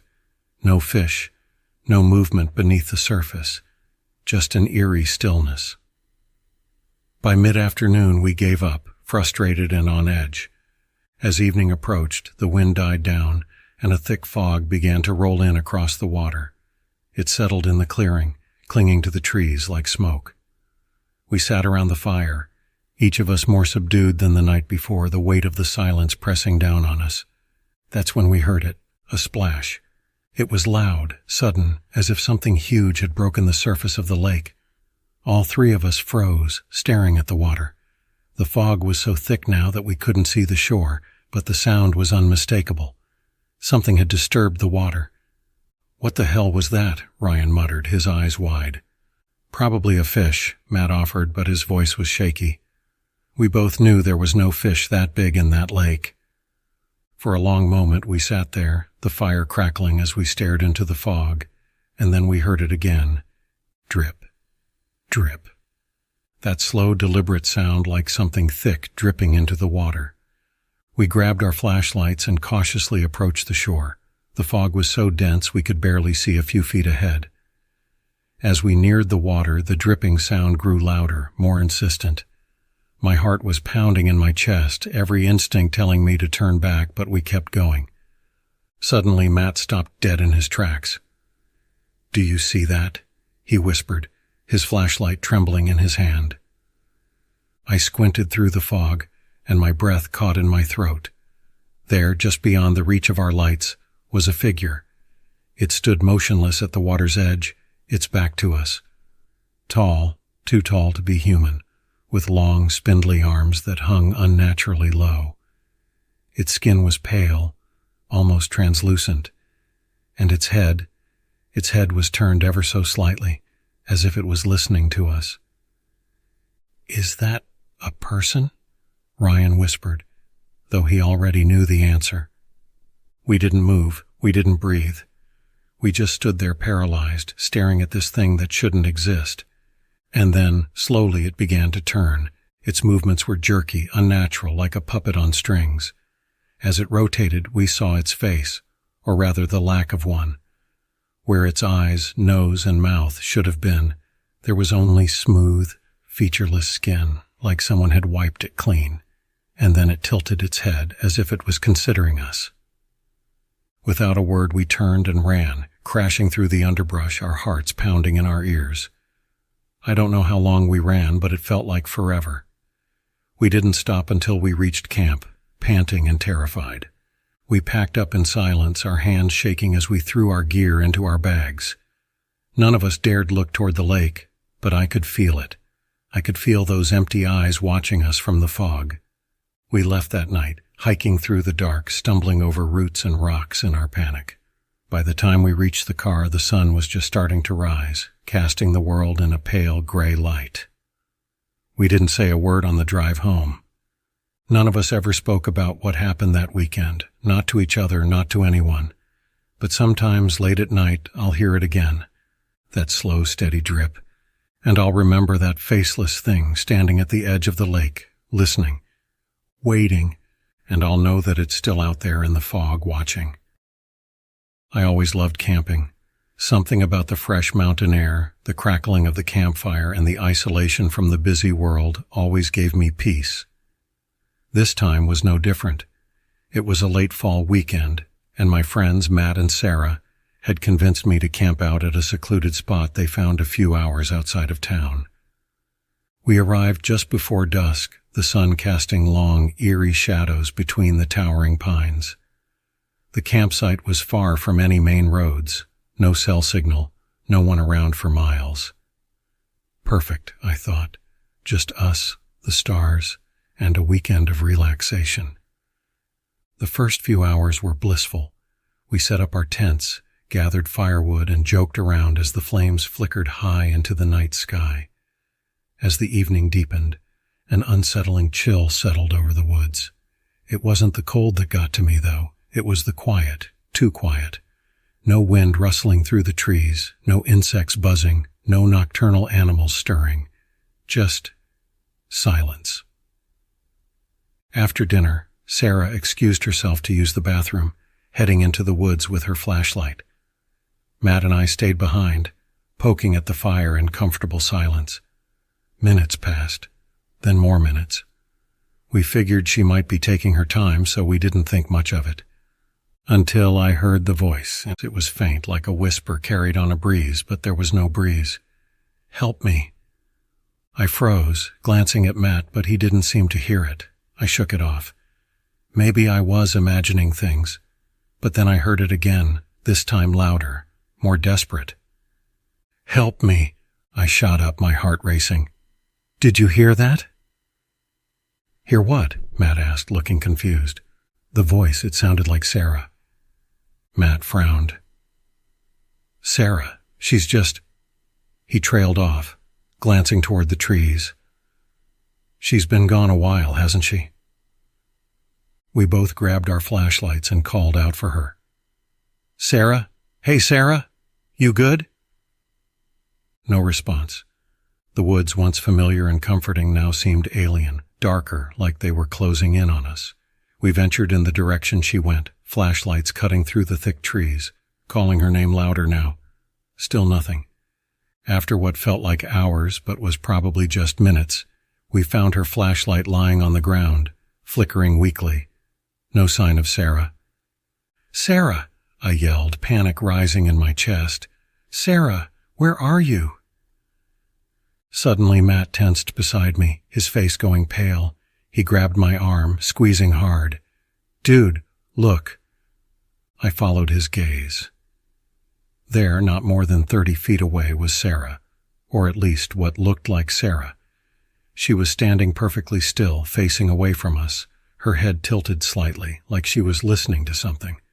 Relief washed over me. "Sarah!" I called out, running toward her. Matt's grip tightened, pulling me back. "No, wait." I stopped, confused. "What? Why?" "Something's wrong," Matt muttered, his voice shaking.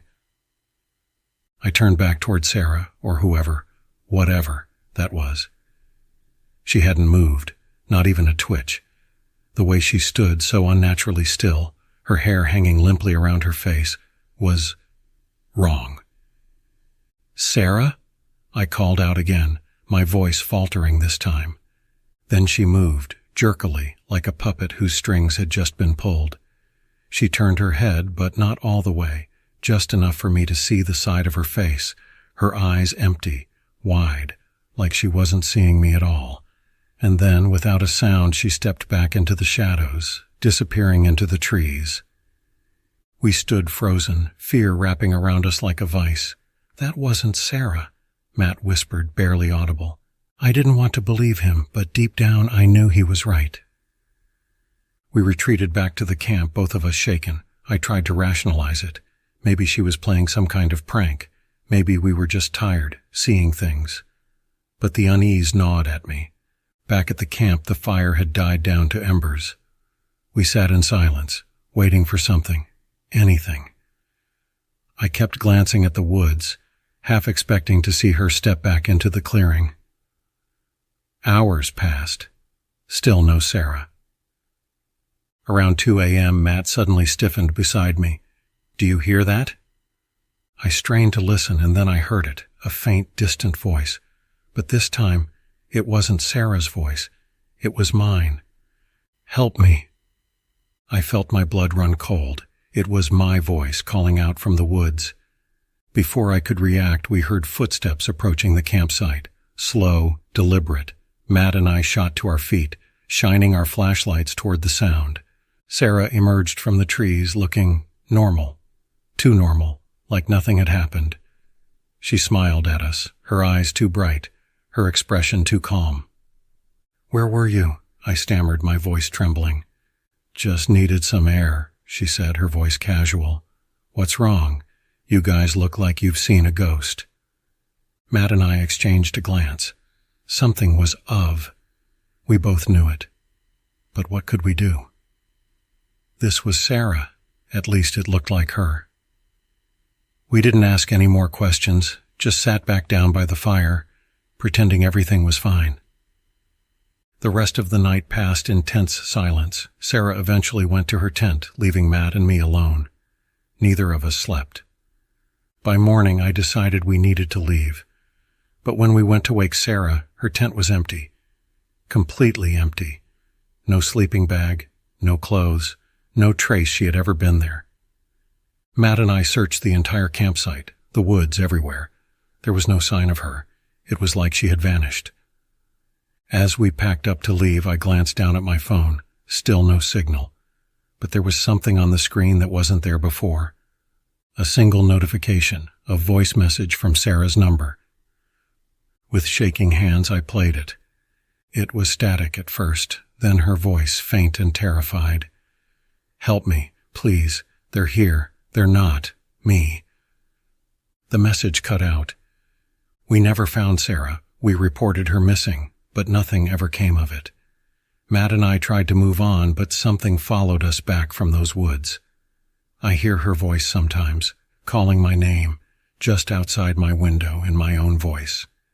And sometimes late at night I see her, or what looks like her, standing at the edge of the woods, just staring, waiting." I've always liked camping alone. There's something peaceful about being completely cut off from the world, away from the noise, the people, and the clutter of modern life.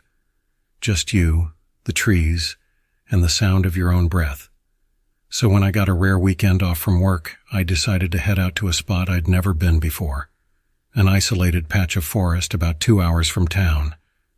No cell service, no nearby campsites, just miles of trees and quiet.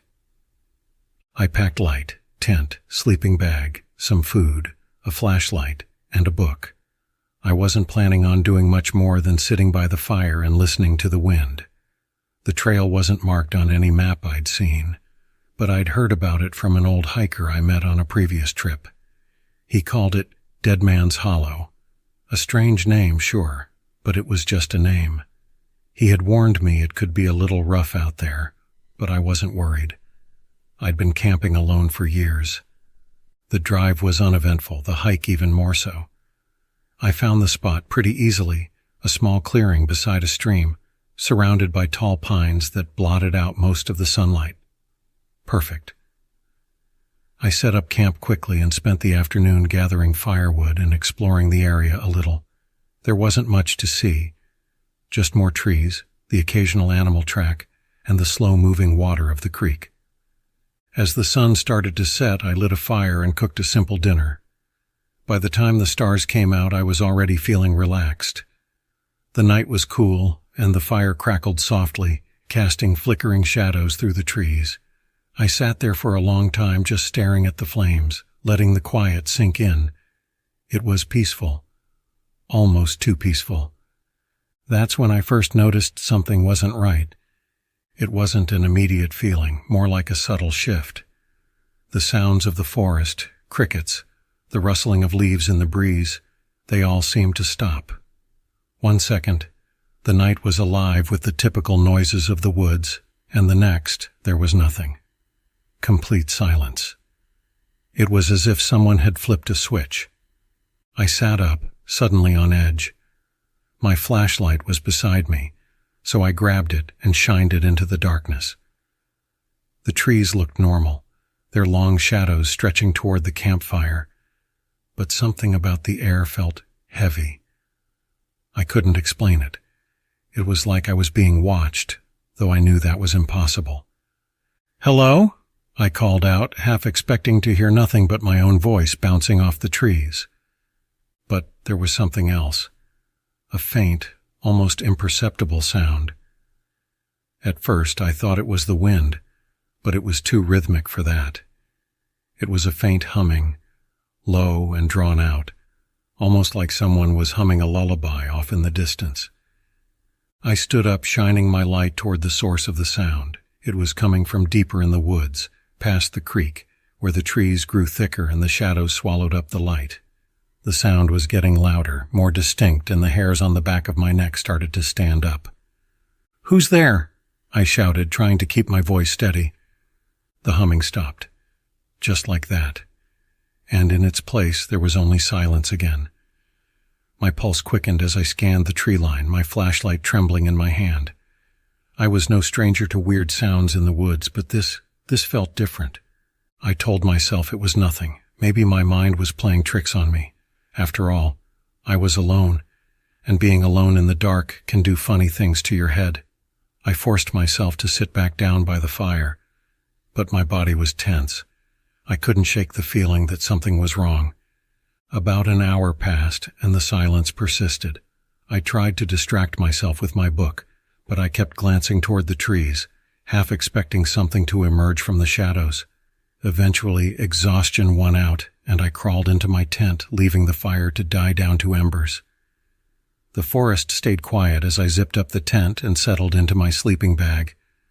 I don't know how long I slept, but I woke up suddenly, heart racing, my skin cold with sweat. Something had pulled me out of my sleep, but I didn't know what. I lay there, frozen, listening. That's when I heard it again. The humming. Only now it was closer, much closer. I held my breath, straining to hear. It was coming from right outside my tent. Slow, deliberate, like someone was standing there just inches from the fabric, humming softly. I sat up, heart pounding in my chest. My flashlight was still next to me, so I grabbed it and switched it on, the beam shaking as I aimed it toward the tent flap. The humming stopped the moment the light clicked on. My breath caught in my throat. I waited, terrified of what might happen next, but everything was still. I had two options: stay in the tent, pretending I hadn't heard anything, or step outside and face whatever, or whoever, was out there.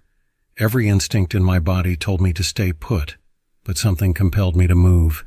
Maybe it was adrenaline, maybe it was stupidity, but I had to know.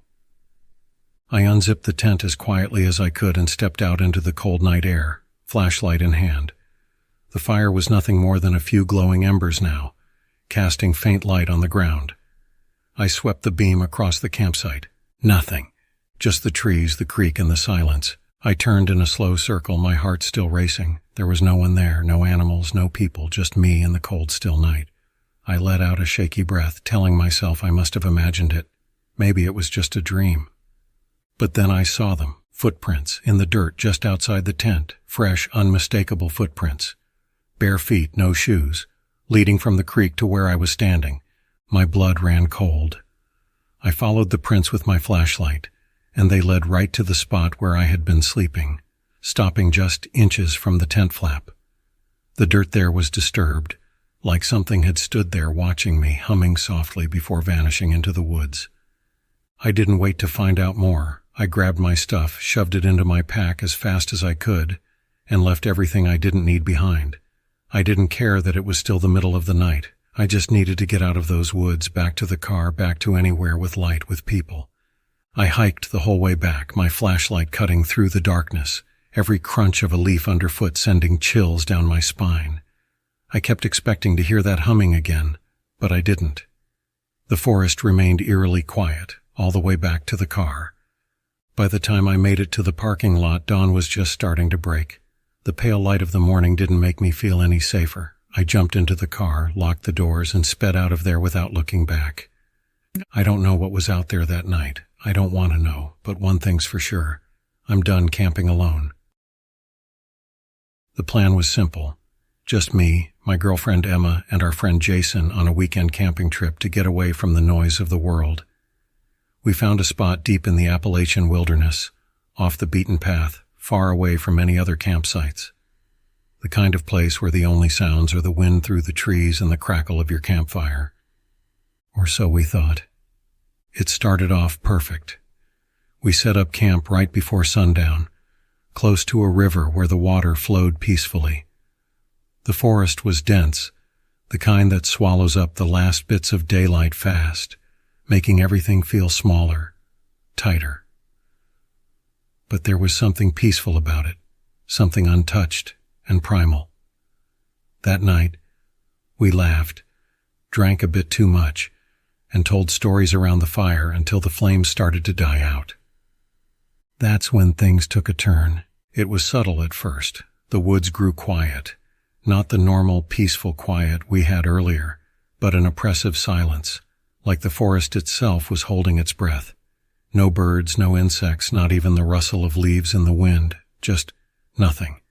It was Emma who noticed it first. She glanced around, her eyes wide and uncertain. "Do you guys hear that?" she whispered, leaning closer to the fire as if its warmth could somehow protect her from the dark. "Hear what?" Jason asked, his voice a little too loud for the stillness. "That, or I guess the lack of that, no sounds, no animals." Emma's voice quivered, and I felt a chill run down my spine.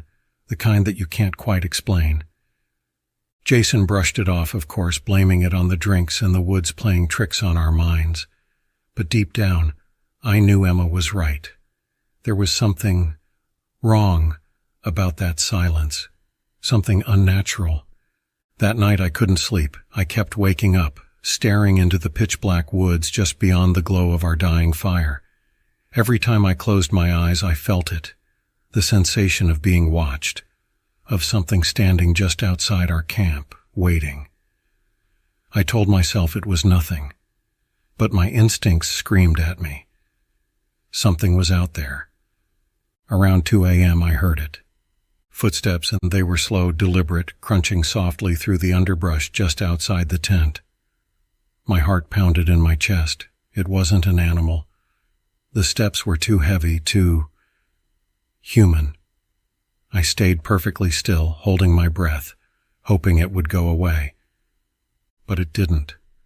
The steps circled the tent, stopping occasionally, as if whoever, or whatever it was deciding what to do next. I thought about waking Emma or Jason, but I didn't want to make a sound, didn't want to draw its attention. I listened as the footsteps grew more distant before fading into the night. I must have eventually fallen asleep, because when I woke up, the sun was rising, and the oppressive darkness had been replaced with the soft glow of morning light. I told myself it was a bad dream, just my mind playing tricks on me. But when we stepped outside the tent, something was wrong. Jason was gone. At first we thought he had gone to gather firewood or maybe take a piss somewhere out of sight. But after an hour of calling his name, it became clear he wasn't anywhere near our camp. We searched the surrounding area, but there was no trace of him, no tracks, no gear, nothing. It was as if he had vanished into thin air. That's when Emma found it. A few feet from the edge of the camp, the ground was disturbed. Footprints, human footprints, but they were wrong. Too large, the toes too long, and twisted. It looked like whoever made them was walking barefoot, but the tracks curved unnaturally, like they belonged to something that had never learned to walk properly. Emma and I exchanged a look, both of us thinking the same thing, but too scared to say it out loud. We needed to leave, now. We packed our gear in record time, my hands shaking as I shoved everything into my pack. As we prepared to leave, I noticed something strange. On the far side of the camp, where Jason had last been seen, there were more footprints. Not just the strange ones we found earlier, but new ones. Dozens of them, circling our camp. Too many to be from one person or creature. It was as if we had been surrounded during the night. I didn't say anything to Emma. I didn't have to. She saw them too. Her face paled, and I could see her fighting to keep herself together. We started down the trail, moving as fast as we could, our eyes darting to every shadow, every tree. The silence was back, heavier than ever. Not even the wind dared to stir. That's when we heard it. A voice.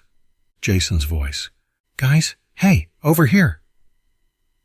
It came from deeper in the woods, off the trail, from a thick cluster of trees. "Jason?" Emma called, her voice cracking. "Where are you?" "Here." His voice echoed back, closer this time, too close. But something was wrong.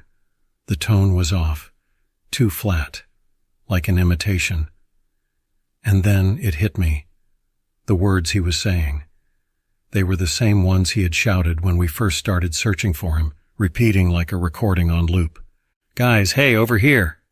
I grabbed Emma's arm and pulled her forward, away from the voice. "We have to go," I whispered, barely able to get the words out. "That's not him." She didn't argue. We ran. The woods closed in around us, the trees blurring as we sprinted down the trail. The voice followed us, growing louder, more frantic, more distorted. It was Jason, but not Jason.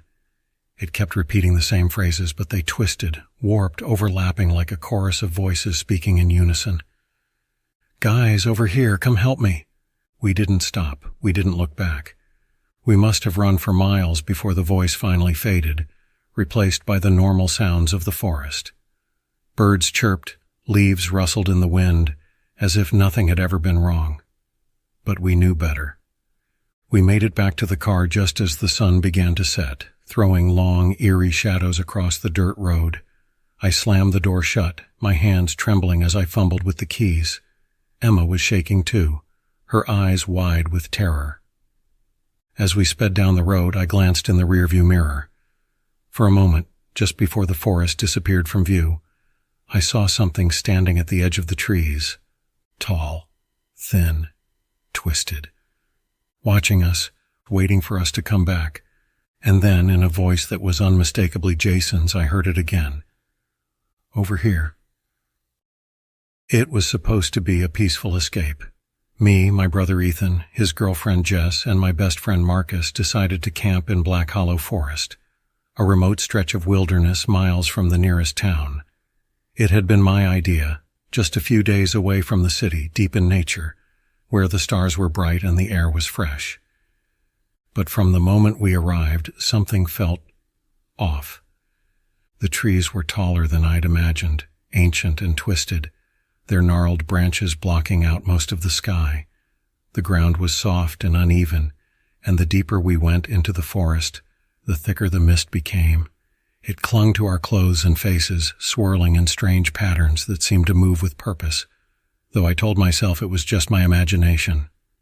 We set up camp in a small clearing by a creek. The sun was setting, casting long, pale shadows across the ground. Jess made a comment about how quiet it was. Too quiet. I laughed it off, but she was right. There were no birds, no insects, not even the sound of wind in the trees, just the soft trickle of water and the occasional crackle of dead leaves underfoot. Still, we tried to enjoy the night. We made a fire, cooked dinner, and cracked open a few beers. For a while, the tension faded. The flames danced, casting warm light on our faces, and the mist retreated to the edges of the clearing. We talked, joked, and shared stories. But as the night wore on, the uneasy feeling returned. The mist crept back in, thickening as the temperature dropped. It swirled around our feet, and every now and then I thought I saw shapes, figures, lurking just beyond the firelight. I shook it off. It was just mist, after all. My mind was playing tricks on me. Around midnight, Marcus suggested we explore the area. He had a cheap thrill for anything spooky, and Black Hollow Forest was known for its ghost stories, tales of hikers vanishing, strange lights in the sky, and the whispers. Ethan and Jess weren't keen on the idea, but Marcus and I grabbed our flashlights and headed out, leaving them by the fire. We walked for a while, the beams of our flashlights cutting through the dense fog. The deeper we went, the more the air felt wrong. It was cold, much colder than it should have been for early autumn. The mist thickened, becoming almost solid in places, swirling in strange, unnatural patterns. Every step we took seemed muffled, like the forest was swallowing the sound. Then Marcus stopped, pointing ahead. "Do you see that?" he whispered. I squinted into the darkness. At first, I saw nothing but shadows and trees. But then, about 50 yards ahead, something moved. It was faint, like a shimmer of light, a figure barely visible through the mist. It was human-shaped but pale, glowing faintly in the darkness. "Probably another camper," I muttered, though I knew it wasn't. No one else had been on the trail when we hiked in. This forest was isolated, completely off the beaten path. And who would be out here alone in the dead of night? Before I could say anything more, Marcus started walking toward the figure. I grabbed his arm, stopping him. "Wait, we don't know what that is." But he shook me off, flashing me a grin. "It's probably nothing, dude. Just someone messing around. Let's go check it out." Reluctantly, I followed. As we got closer, the figure became clearer. It was a woman, or at least it looked like one. She was standing with her back to us, her long dark hair hanging down over her shoulders, her white dress rippling in the mist. She didn't move, didn't make a sound. "Hello," Marcus called out. "You okay?" No response. Maybe we should just head back, I said, feeling a knot tighten in my stomach. Marcus ignored me, stepping closer. Hey, are you... Before he could finish, the figure vanished. Not slowly, not fading into the mist, just gone. One moment she was there, the next, nothing. The mist swirled where she had stood, thick and heavy, but there was no sign of her. Marcus turned to me, his face pale. Did you see that? I nodded, unable to speak. We stood there for a moment, frozen, unsure of what to do. Then, from behind us, we heard a sound, a low, whispering voice, so faint it was barely audible. It was impossible to make out the words, but it was coming from the direction of the camp. Without a word, we turned and ran. When we burst back into the clearing, Ethan and Jess were still sitting by the fire. But something was wrong. They weren't moving, just sitting there, staring into the flames, their faces pale and blank. Guys, I called out, my voice shaky. They didn't respond. I rushed over, grabbing Ethan's shoulder, shaking him. His eyes were wide open, but he didn't blink, didn't react. He just kept staring into the fire. Something's wrong, Marcus whispered, backing away. Then I saw it, the mist. It had thickened around the campsite, forming a solid wall just beyond the firelight. Shapes moved in the mist, pale human-like figures, circling us, their faces blurred and indistinct. One of them stepped forward, just close enough for me to see. It was the woman from before, her dark hair hanging over her face, her white dress flowing unnaturally. She raised her head slowly, and when I saw her face, my blood ran cold. She had no eyes, just hollow black voids where they should have been, and her mouth hung open, wide, as if screaming silently. I stumbled back, dragging Ethan with me. We need to go, now. But Ethan didn't move, neither did Jess. They were frozen, unresponsive as the figures in the mist closed in. Marcus grabbed my arm, his face pale with terror. We need to leave them. I'm not leaving my brother, I shouted, but deep down I knew Marcus was right. Something was wrong with them, something we couldn't fix. Suddenly the whispering returned, louder this time, filling the clearing with its strange, disjointed murmur. The figures in the mist were closer now, reaching out with skeletal hands, their eyeless faces fixed on us. Marcus yanked me back and we ran. We didn't stop until we reached the car, breathless and shaking. When I turned to look back, the mist was still there, hanging over the trees like a blanket. But the figures were gone. We drove back to town in silence. We never talked about what happened. Not to each other, not to anyone. Ethan and Jess were never found. The authorities said they must have gotten lost in the woods, but I knew better. Sometimes late at night I still hear the whispers, and sometimes I swear I can see them standing in the mist just beyond the edge of the trees. I don't know why I agreed to it. Camping was never really my thing. I liked comfort, soft beds, 4 walls, Wi-Fi. But when my buddy Tom said he found this hidden gem deep in the wilderness, a place nobody knew about, something inside me clicked. Maybe it was the promise of isolation, the allure of a weekend without stress. Or maybe I just didn't want to be the only one chickening out. There were 4 of us, Tom, Sarah, Dave, and me. We left early, driving hours out of town, deeper than I thought possible. The road eventually turned to gravel, then dirt, until finally we parked the truck at the trailhead where the forest swallowed the rest of the world whole. Tom led the way, his usual cocky grin plastered across his face. He'd been hyping this spot for weeks, talking about how it wasn't on any maps, how it was the most serene place he'd ever stumbled across. Just wait, he'd said. No one else will be there. It'll be just us in the woods. And he was right. After hiking for hours, we arrived at a small overgrown clearing surrounded by towering pines and thick brush. It was silent, too silent. Not even the sound of birds. The only thing breaking the stillness was the occasional crack of twigs underfoot. The place felt untouched, pristine almost, but something about it made my stomach churn. Tom dropped his pack and spread his arms wide. What did I tell you? Perfect, right? We all nodded, even though I couldn't shake the feeling that something was off, but I ignored it, told myself I was just being paranoid. We set up camp, and soon the fire was crackling, casting a warm glow that pushed the shadows back into the trees. The quiet unease faded for a while, replaced by the comfort of laughter, old stories, and the smell of burning wood. As night fell, the woods seemed to close in on us. The fire's light only reached so far, and beyond it, the trees stood like silent sentinels, watching. I tried to focus on the warmth of the fire, on the voices of my friends, but every now and then I thought I saw something move at the edge of the light. Just a flicker, like a shadow, darting between the trunks. It was Dave who broke the spell first. "You guys hear that?" he asked, his voice low, tense. We all paused, listening.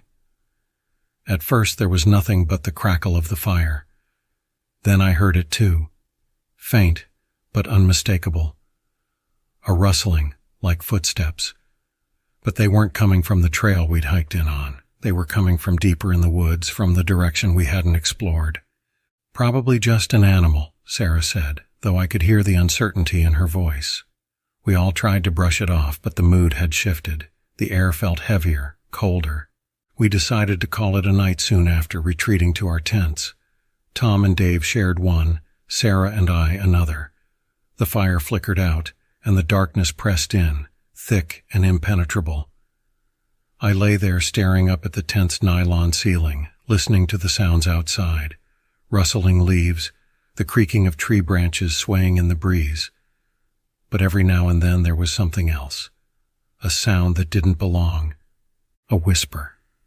I thought I was imagining it at first. Just the wind, I told myself. But it wasn't the wind. It was too soft, too deliberate. It was a voice, murmuring just beyond the tent. I held my breath, straining to hear, but it stopped as quickly as it started. I glanced over at Sarah. She was fast asleep. I didn't wake her. I figured I was just tired, that my mind was playing tricks on me. But then I heard it again, closer this time, a whisper right outside the tent. I shot up, my heart racing. I unzipped the tent just enough to peer out, my hand gripping the flashlight. I shone the light into the trees, but there was nothing, just darkness and the cold, silent woods. I laid back down, but sleep wouldn't come. Hours passed, and then, sometime in the early morning, the footsteps started again, slow, deliberate, circling our camp. I knew Tom and Dave must have heard them too, but no one said a word. I didn't dare move. At some point, the footsteps stopped, but the silence that followed was worse. It stretched on for what felt like forever, until finally, I drifted into a restless sleep. When I woke up, it was barely dawn, the sky a dull gray. I crawled out of the tent, my muscles stiff, my nerves on edge. Tom was already awake, staring out into the woods, his usual cockiness gone. "I saw something last night," he said quietly, not looking at me. I felt a chill crawl up my spine. "What do you mean?" "Out there." He nodded toward the trees. "I don't know what it was, but it was watching us." My stomach dropped. Before I could respond, Sarah and Dave emerged from their tents, both looking equally shaken. None of us spoke about the noises, the whispers, but I could see it in their faces. They had heard it too. We packed up quickly, eager to leave. The trail out felt longer than before, the trees seeming to close in around us. The whole time I couldn't shake the feeling that we were being watched, that whatever had circled our camp was still following us, just out of sight. After what felt like an eternity, we reached the truck. We threw our gear in the back and piled in, desperate to get out of there. But as Tom turned the key, the truck sputtered and died. He tried again and again, but it wouldn't start. "What the hell?" Tom muttered, checking the dashboard. The gas gauge was empty. We'd filled it before we left. Panic set in as we realized we were stranded. We sat in silence for a moment, the woods pressing in around us. Then, from the trees, we heard it again, the whispering. Faint at first, but growing louder, more insistent. It wasn't just one voice anymore. It was many, and they were getting closer. Sarah started crying. Dave frantically checked his phone, but there was no signal. Tom was swearing under his breath, trying the engine one more time, but it was useless. Then, without warning, the whispering stopped. The woods were silent again. But it wasn't comforting. It felt wrong. I looked out the window, my heart pounding, and that's when I saw it. Standing at the edge of the tree line was a figure, tall, impossibly tall, its limbs too long, its face obscured by shadow. It didn't move. It just stood there, watching. And then slowly it smiled. The last thing I remember is the sound of the truck engine roaring to life. I've camped in a lot of places over the years. Some were breathtaking, others challenging, but none ever left me feeling as unsettled as my trip to Black Hollow Ridge. It's a stretch of forest tucked away in the mountains, not far from a place called Fogwood Creek. The area gets its name from the thick, low-hanging fog that rolls in almost every evening. Locals warned me not to go too deep into the woods. They said the fog plays tricks on you, that once it settles in, it's easy to lose your way. Some even claimed that people had disappeared there, but I didn't think much of it. I figured they were just trying to keep people from disturbing their little patch of untouched wilderness. That's exactly why I went. I craved the isolation, the challenge. I wanted to be alone, to disconnect from everything for a while. So I packed up my gear and set off, excited to spend a few days in what I thought was just another remote part of the country. I arrived at the trailhead early in the morning, greeted by the cool, damp air that the ridge was known for. The fog was already starting to settle, swirling in delicate patterns around the trees, but visibility was still decent. I followed the trail for a couple of miles before veering off into the forest, determined to find a spot deep enough to be completely alone. By midday I had found the perfect place, a small clearing bordered by tall, ancient trees. The ground was soft with moss, and there was a small stream nearby for water. I set up my tent, built a small fire, and settled in. The silence was comforting at first, the kind of quiet that only comes when you're miles away from another human being. As the sun began to dip below the horizon, the fog thickened. It crept in slowly at first, a few wisps twisting through the trees, but soon it was everywhere, an endless sea of gray. I could barely see 10 feet in front of me, the dense mist swallowing up everything beyond the glow of the fire. That's when the strange thing started. At first it was just a feeling, that prickling sensation at the back of your neck when you know you're being watched. I brushed it off, figuring it was just the eerie atmosphere playing tricks on me. But the longer I sat by the fire, the stronger the sensation grew. It felt like something, or someone, was standing just beyond the fog, watching me, waiting. I tried to ignore it, but it was impossible to shake the sense of being observed. I stood up, grabbed my flashlight, and swept it through the mist. The beam barely penetrated the fog, illuminating only a small patch of forest before being swallowed up by the gray. Nothing. No movement, no signs of life. Still, the feeling wouldn't go away. I sat back down, trying to focus on the crackling of the fire, the rhythmic sound of the stream, anything to distract myself. But then I heard it. A faint rustling, soft, like something moving through the underbrush. I grabbed the flashlight again, scanning the trees. The noise stopped as soon as I shone the light, but as soon as I turned it off, it started again, closer this time. I stood up, heart pounding in my chest, straining to hear over the sound of the wind moving through the fog. For a moment, everything went quiet, as if the forest itself was holding its breath. Then, out of nowhere, came a whisper. Low, barely more than a breath, but unmistakable. "Come closer." My blood ran cold. The voice was soft, distant, but clear enough that I couldn't have imagined it. I spun around, shining my flashlight in every direction, but there was nothing, just that thick, impenetrable fog pressing in on me from all sides. I called out, my voice shaky, "Who's there?" No response. I told myself it was just the wind. The fog can do strange things to sound, make it seem like it's coming from somewhere else. But deep down I knew it wasn't the wind. There was something out there, something I couldn't see, hiding just beyond the firelight. I tried to calm myself, taking slow, deep breaths, telling myself I was just being paranoid. But then I heard it again, this time closer. Come closer. The voice was unmistakable now, soft and coaxing, like someone standing just behind me. I whipped around, the flashlight shaking in my hand, but the fog was so thick that I couldn't see more than a few feet ahead. My pulse raced, the air around me thick with tension. I backed up slowly toward the fire, my eyes darting between the trees, trying to catch a glimpse of anything, any sign of movement, any shadow. But there was nothing. Then from the fog, I saw something. A figure, barely visible through the dense mist, but there, standing just beyond the edge of the clearing. It was tall, unnaturally so, its silhouette distorted by the fog. I couldn't make out any features, but I could feel its gaze, cold and unwavering, locked onto me. I froze, my heart hammering in my chest. The figure didn't move, didn't make a sound.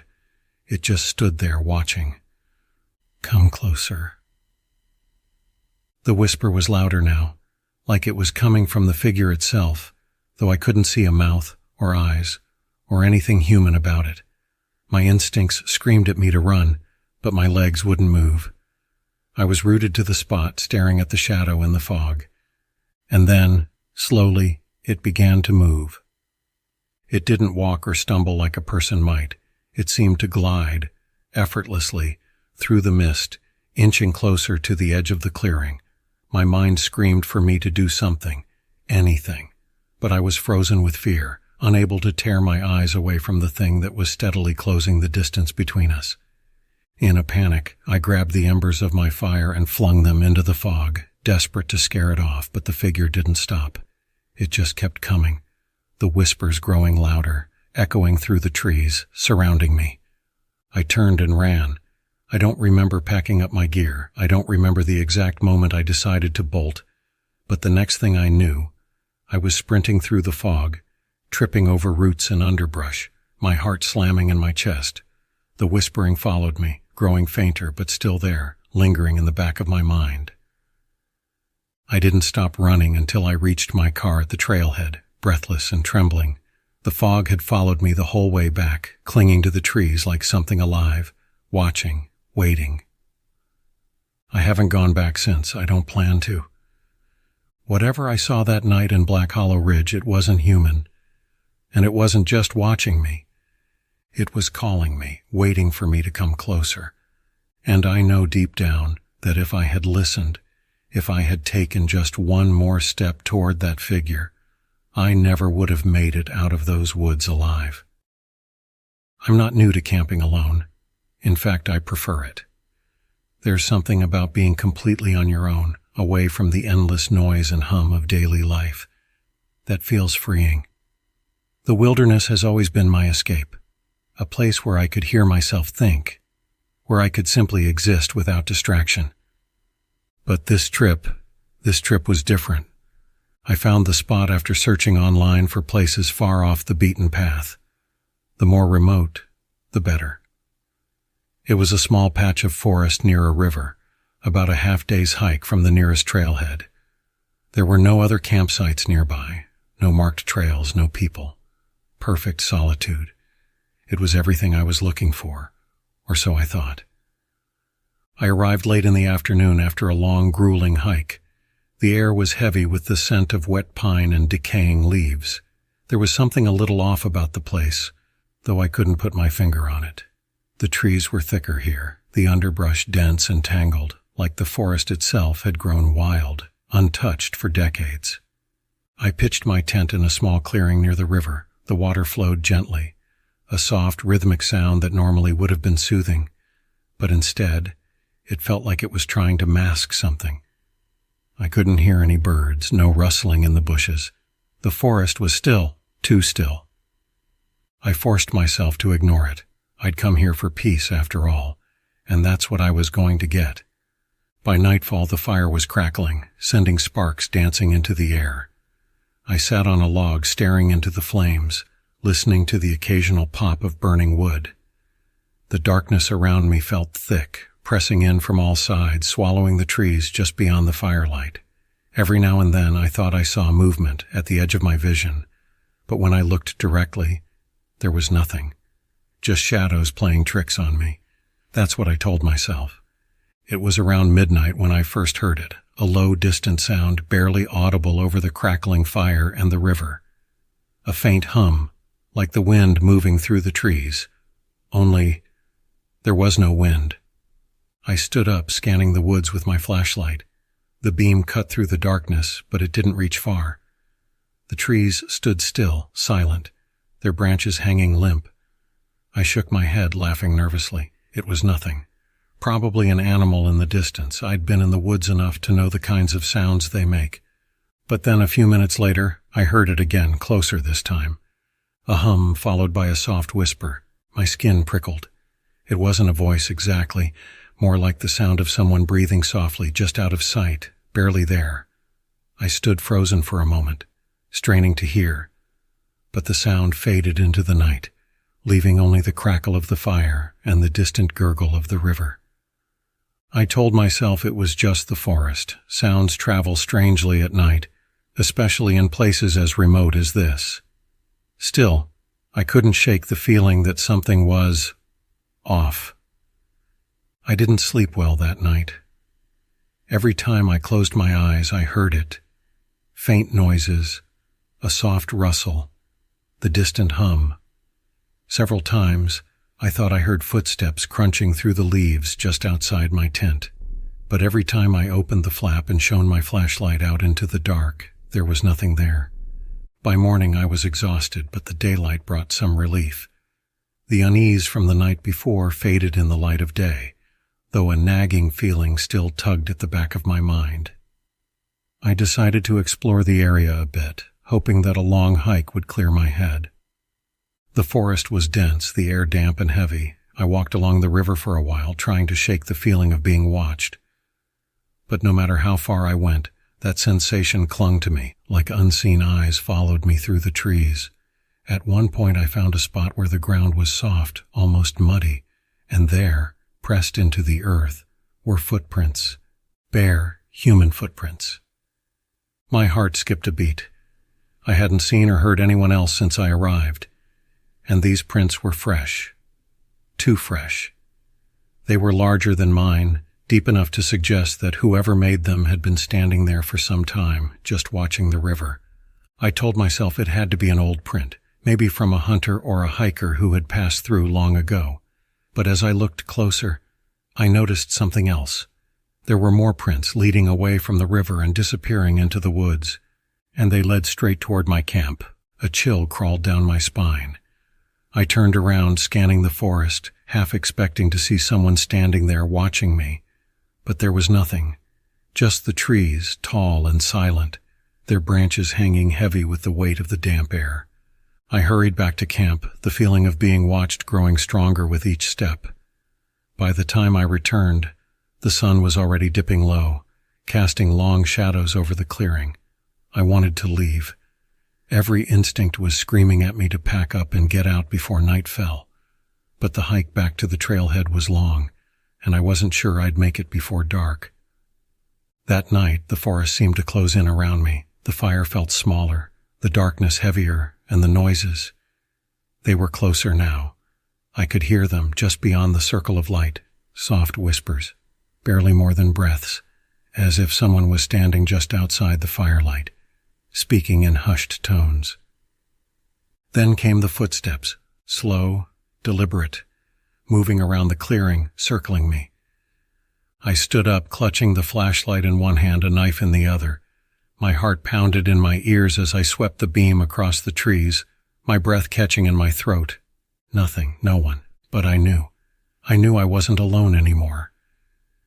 The footsteps grew louder, closer, until it sounded like they were right behind me.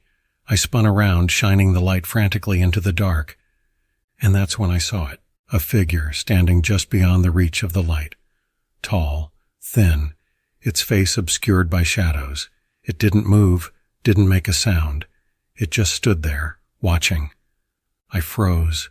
My mind raced, every instinct screaming at me to run. but my legs wouldn't move. I just stood there staring at the thing, my breath caught in my throat. Then slowly it stepped back into the darkness, disappearing among the trees. I didn't wait. I grabbed my pack and ran. I left the fire burning, the tent still standing, and ran through the dark, crashing through the underbrush, desperate to get away from that thing, from whatever it was that had been watching me. I didn't stop running until I reached my car, my chest burning, legs trembling. Even now, as I sit here writing this, I can't shake the feeling that it followed me, that it's still out there, watching, waiting. I've been an outdoor enthusiast for most of my life, camping, hiking, just being out in nature. That's where I've always found peace. But this trip was different. It was supposed to be a weekend of solitude, just me and the mountains. I'd picked a spot deep in the wilderness, far away from any other campers or trails. It was perfect. Or at least, it seemed that way at first. The hike to the campsite was uneventful, quiet even. The trees stretched tall and thick on either side of me, the only sound the crunch of leaves under my boots and the occasional bird call. By the time I reached the clearing I'd scouted out earlier online, the sun was starting to dip behind the trees, casting long shadows that seemed to stretch unnaturally far. I set up my tent quickly, eager to get a fire going before night fell completely. There's something about being out in the wilderness at night that's both exhilarating and terrifying. The total isolation, the absolute darkness. No city lights, no noise pollution. Just the night and whatever hides in it. As I sat by the fire, the sky turned from purple to black, the stars beginning to blink into existence above me. It should have been peaceful, but the woods felt off. The usual symphony of nighttime creatures, crickets, owls, the rustle of small animals was absent. The air felt too still, too quiet, as if the forest itself was holding its breath. I brushed it off. Sometimes nature is just weird like that, or at least that's what I told myself. It wasn't until I was lying in my tent, the fire reduced to glowing embers, that the unease really settled in. I could hear the wind picking up, whispering through the trees, but it carried something with it. A faint sound, barely audible over the breeze. It was crying. At first I thought I was imagining it. The sound was so soft, so distant, but it persisted, faint but unmistakable. A woman's voice, sobbing somewhere far off in the woods. I told myself it was an animal, foxes maybe. They make some eerie sounds at night, something that could be mistaken for human crying if you're out here alone and letting your mind play tricks on you. But it didn't stop. It grew louder, closer. I lay there in my sleeping bag, paralyzed with indecision. Should I check it out? Stay put? What if someone was lost out here, hurt and in need of help? That thought was enough to get me out of the tent. I grabbed my flashlight, heart pounding in my chest, and stepped into the darkness. The crying had stopped, replaced by the sound of wind rustling through the trees. I swept the beam of the flashlight across the clearing, half expecting to see someone stumbling through the underbrush. Nothing. Just as I was about to retreat back into the tent, I heard it again. Closer. This time unmistakable. Human. A woman's voice crying softly. "Hello?" I called out, my voice trembling slightly. "Is anyone out there? Do you need help?" No response. Just the crying. I couldn't just ignore it. I turned, shining the flashlight in the direction of the sound, and began walking, each step feeling heavier than the last. The light cut through the thick underbrush, casting strange, dancing shadows across the trees. "Hello?" I called again. The crying stopped abruptly, as if someone had turned off a switch. The silence that followed was oppressive, thick, as though the entire forest was listening, waiting. And then I heard it, a faint rustling behind me. I whipped around, flashlight aimed at the trees, but again, nothing. My heart was racing, my mind scrambling for explanations. Maybe it was just an animal, a deer or something, startled by my presence. But there was no sound of retreat, no crashing through the brush like a startled animal would make. Just quiet. That's when I noticed something. The woods felt wrong. The trees, they were too close. The underbrush too thick. This wasn't the direction I'd come from. I turned slowly, trying to retrace my steps, but the clearing wasn't there. Panic started to rise in my chest. I couldn't have gone far. I'd only walked a couple of minutes from the tent, and yet the path was gone. There were no markers, no sign of the firelight in the distance. It was like the forest had shifted, rearranged itself while I wasn't looking. My breath quickened as I spun in circles, shining the flashlight desperately into the dark, searching for any sign of where I'd come from. And that's when I saw her. A figure standing just at the edge of the flashlight's beam. A woman. Her hair was long, tangled, and she wore what looked like a thin white dress that was tattered at the edges. Her head was down, her face obscured by the shadows, but what unnerved me the most was her posture, unnaturally rigid, as if she were frozen in place. "Hey!" I called, trying to keep my voice steady. "Are you okay? Do you need help?" She didn't move. I took a step forward, and the beam of the flashlight flickered. In that brief moment of darkness, I heard it, a low guttural whisper right next to my ear. "Help me!" I jumped back, my flashlight flickering back to life. The woman was gone. I spun around, frantically searching the woods, but there was no sign of her. The forest was empty. The only sound was the pounding of my own heart. I don't know how I made it back to my tent. The woods felt like they were closing in on me, twisting and warping with every step I took.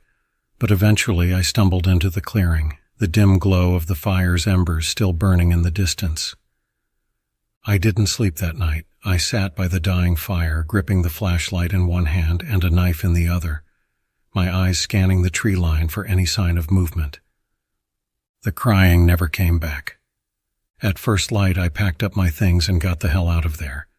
The hike back to my car felt like a fever dream.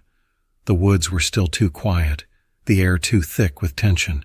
It wasn't until I was safely back in my car, driving down the winding mountain roads, that I finally allowed myself to breathe.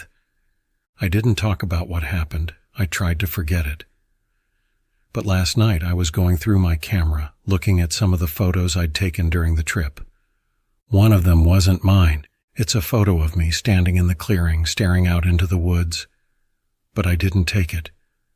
And behind me, in the shadows between the trees, stands the woman in white, her head tilted, staring. It was supposed to be a simple camping trip. My buddies, Josh and Kyle, had planned this for weeks. We wanted something remote, away from the usual campsites where people parked their shiny new RVs, plugged in, and called it camping. Nah, we wanted the real deal. Off the beaten path, deep woods. We found a spot online, an old unmarked trail out near the mountains, a place where few people ever went anymore. The photos looked incredible.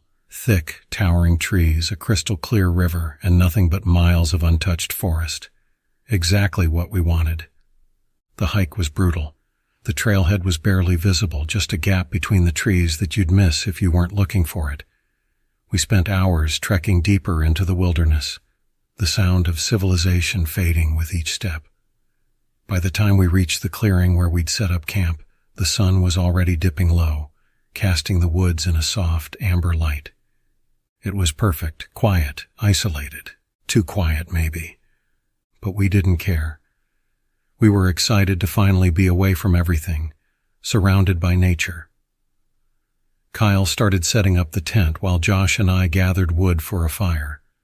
We had a routine, and everything was going smoothly, until I noticed something strange.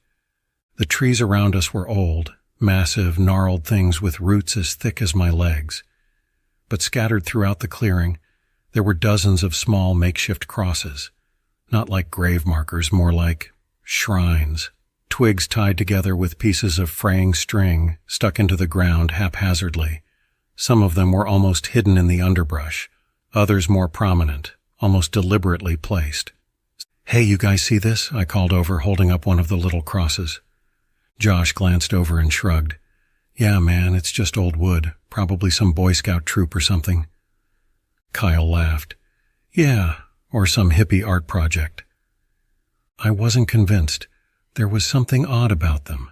The way they were arranged didn't feel random. And as I looked closer, I realized some of them had been there a long time, weathered, almost ancient. But a few looked fresh. Let it go, man, Josh said, slapping me on the back. We're here to relax, not play detective. I let it go. For a while. The fire was blazing, the tent was up, and after a few beers we all started to loosen up, laughing and telling stupid stories. For a moment, the unease I felt earlier melted away. We were just 3 guys out in the wilderness, having a good time. That is until the sun dipped fully below the horizon and the forest swallowed the light. It's funny how quickly a place can change. As soon as the darkness settled in, the woods around us felt different. It wasn't just quiet anymore. It was dead. The kind of silence that presses down on you, like the whole forest was holding its breath. Kyle noticed it first. Yo, is it just me or is it weird quiet out here? Josh chuckled nervously. Yeah, man, that's the point. We wanted isolation, right? But we were all feeling it, the tension in the air, the unnatural stillness.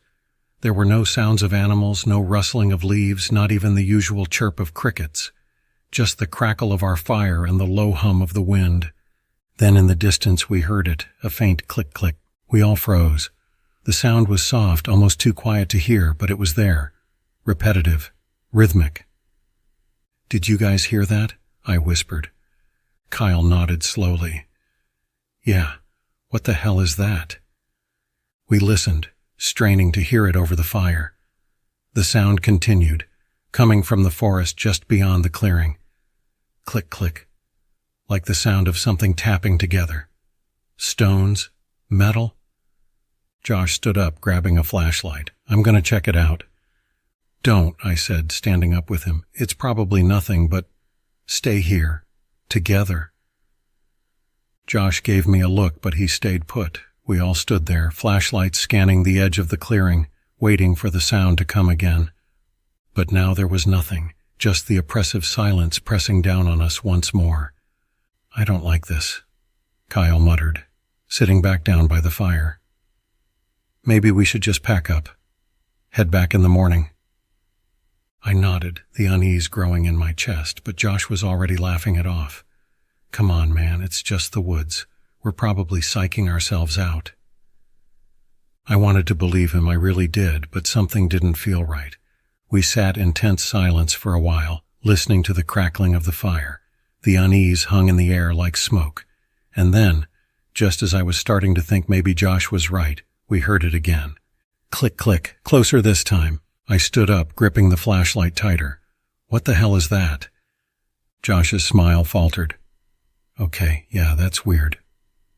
We all stood there, flashlights shining into the trees. Nothing. Just the same thick wall of darkness. The same stillness. Click, click. It was louder now, coming from the left, deep in the forest. It didn't sound like an animal. It sounded deliberate. We should go, Kyle said, his voice barely above a whisper. Now. Josh nodded, his bravado finally cracking. We all started packing up in a hurry, the fire dying down to embers. But before we could even get our gear together, the sound changed. It wasn't clicking anymore. It was footsteps. Heavy, deliberate, crunching over the fallen leaves. And it was getting closer. Run, I whispered. Run now. We grabbed what we could and bolted, leaving the tent, the fire, everything behind. We didn't stop running until we were halfway back down the trail, hearts pounding, lungs burning. Finally, we stopped, gasping for breath.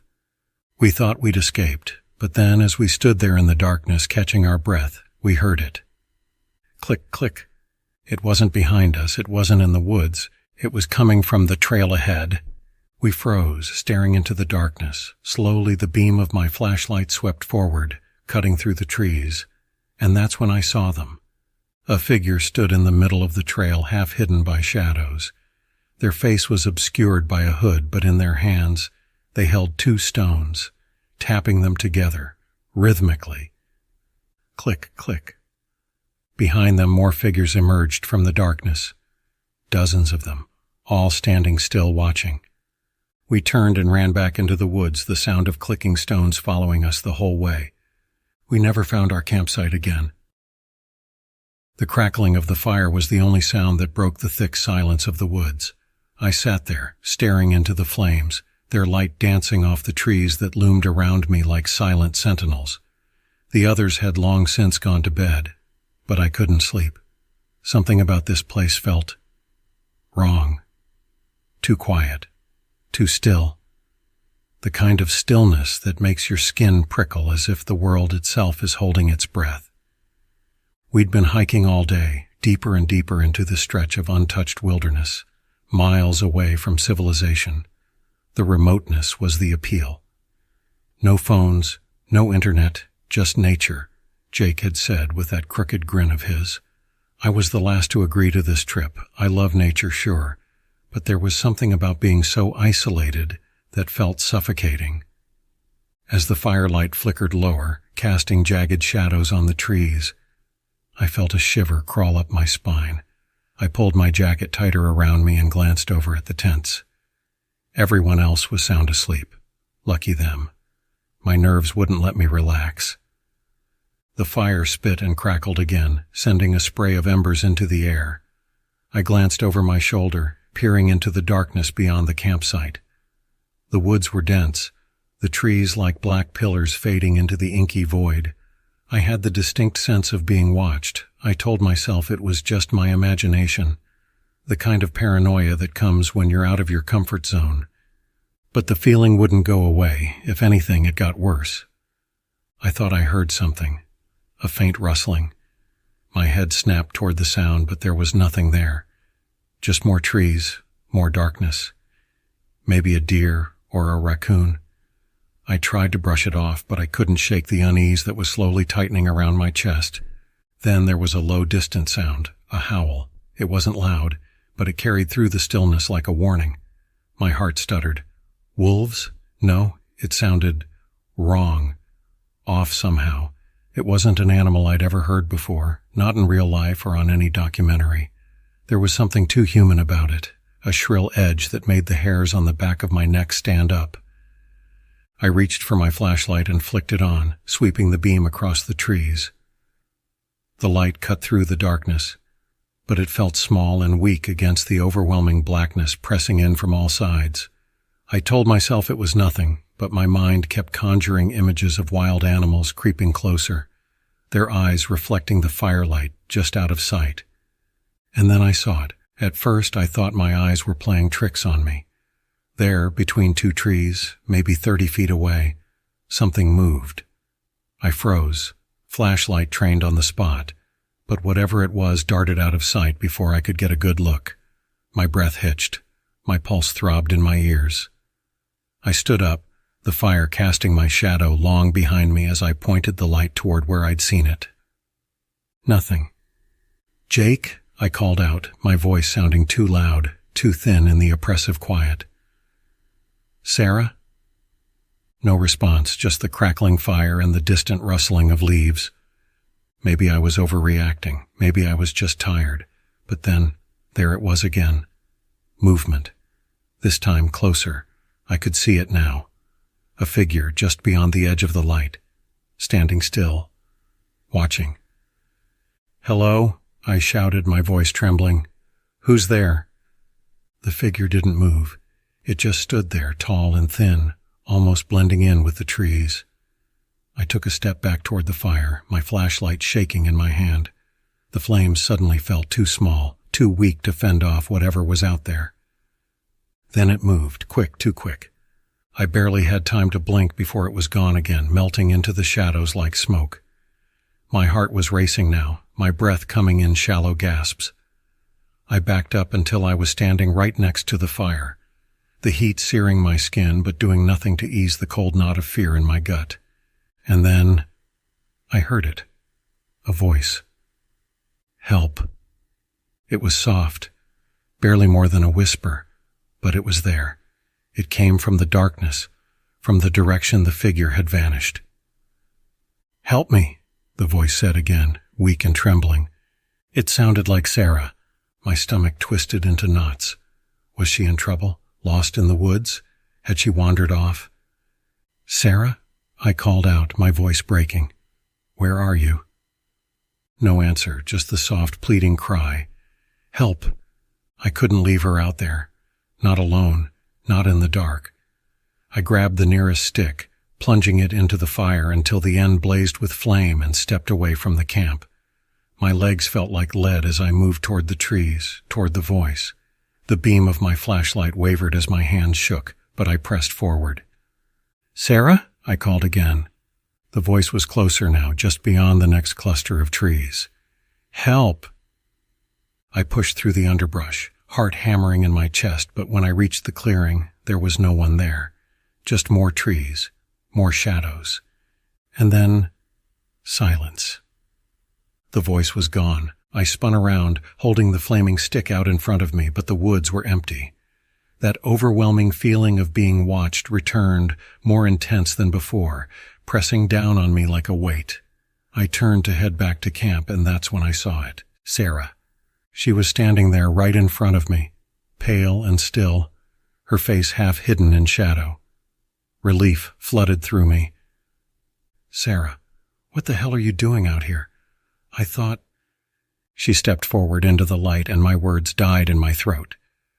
It wasn't Sarah, not really. The thing wearing her face smiled, but the skin was wrong. Too tight, too pale, like a mask stretched over something that didn't belong. And its eyes. God, its eyes were hollow, empty pits of darkness that seemed to swallow the light from my torch. It opened its mouth too wide and spoke in a voice that no longer sounded like Sarah's. "Help me!" Before I could scream, it lunged. I ran. I didn't stop until I was back at camp, the fire now nothing but embers, the tents still and quiet. I stumbled to a halt, gasping for air, the blood pounding in my ears. My mind was racing, trying to make sense of what I had just seen, but the truth was too horrifying to accept. Whatever that thing was, it wasn't Sarah. It wasn't anything human. As I stood there, chest heaving, I heard it again, faint, distant. "Help me." And it was coming from the tents. Camping had always been my go-to escape. The solitude, the break from the constant noise of the city, it was like hitting a reset button. But after what happened last summer, I don't think I'll ever step foot in the woods again. It started like any other trip. I decided to head out alone this time, just me, my gear, and the endless stretch of forest. I drove up into the mountains, taking a narrow, winding road that I'd found on a map. It led to a place that, as far as I could tell, no one else ever went. I liked that idea. No crowds, no other campers, just nature. By the time I parked the car at the trailhead, the sun was beginning to set behind the tree line, casting everything in a warm, golden light. I should have felt calm, but the moment I stepped out of the car, an uneasy feeling crept up my spine. I brushed it off, probably just nerves from being out there alone. I'd been camping solo plenty of times, but this place, it felt different. Quieter. Too quiet. I grabbed my pack and started hiking, following the narrow trail deeper into the woods. The path twisted and turned through dense trees, their branches thick with pine needles, blocking out most of the remaining daylight. After an hour or so, I reached a small clearing and decided it would be a good spot to set up camp. The sun was dipping lower, and I didn't want to be fumbling with my tent in the dark.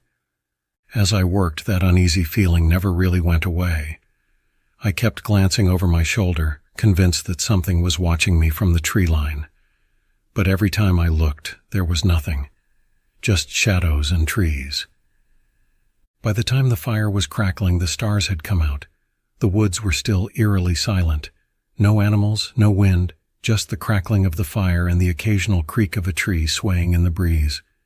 I tried to relax, telling myself I was just overthinking things, but deep down I couldn't shake the sense that I wasn't alone. Then I heard it, a faint rustling in the bushes behind me. I froze, my heart thudding in my chest. Slowly I turned, expecting to see a deer or some small animal. But there was nothing, just darkness. The fire cast long, flickering shadows, but beyond its reach the forest was pitch black. I stood there staring into the trees, straining to hear the noise again. Silence. I shook my head, chuckling nervously. Get a grip, I muttered to myself, settling back down by the fire. But before I could relax, I heard it again. Rustle, crack. This time the sound was louder, closer. I jumped to my feet, shining my flashlight into the woods, but the beam only pierced a few feet into the dense underbrush. I took a deep breath and called out, "Hello? Is someone there?" No response. I slowly circled the camp, flashlight in hand, sweeping the beam through the trees. But there was nothing. No movement, no sign of anyone or anything. My skin crawled, every instinct screaming that I was being watched, but I had no proof. No eyes reflecting back at me from the shadows, no footsteps, just that unnerving sound. Finally, I forced myself to sit back down by the fire, telling myself it was probably just an animal that had already scurried off. Maybe a raccoon or something. But even as I sat there staring into the flames, I felt eyes on me. I didn't sleep well that night. Every time I closed my eyes, I would hear something, twigs snapping, leaves crunching. Every time I'd sit up, flashlight in hand, only to find nothing. By the time the sky started to lighten, I was exhausted, but at least the daylight brought some relief. I decided to stay another night, though every instinct told me I should leave. I had come all this way, and I wasn't going to let a few creepy noises scare me off. I spent the day hiking, trying to put some distance between myself and the unease that had settled over me. The forest was beautiful in the daylight, the sunlight filtering through the trees in golden rays.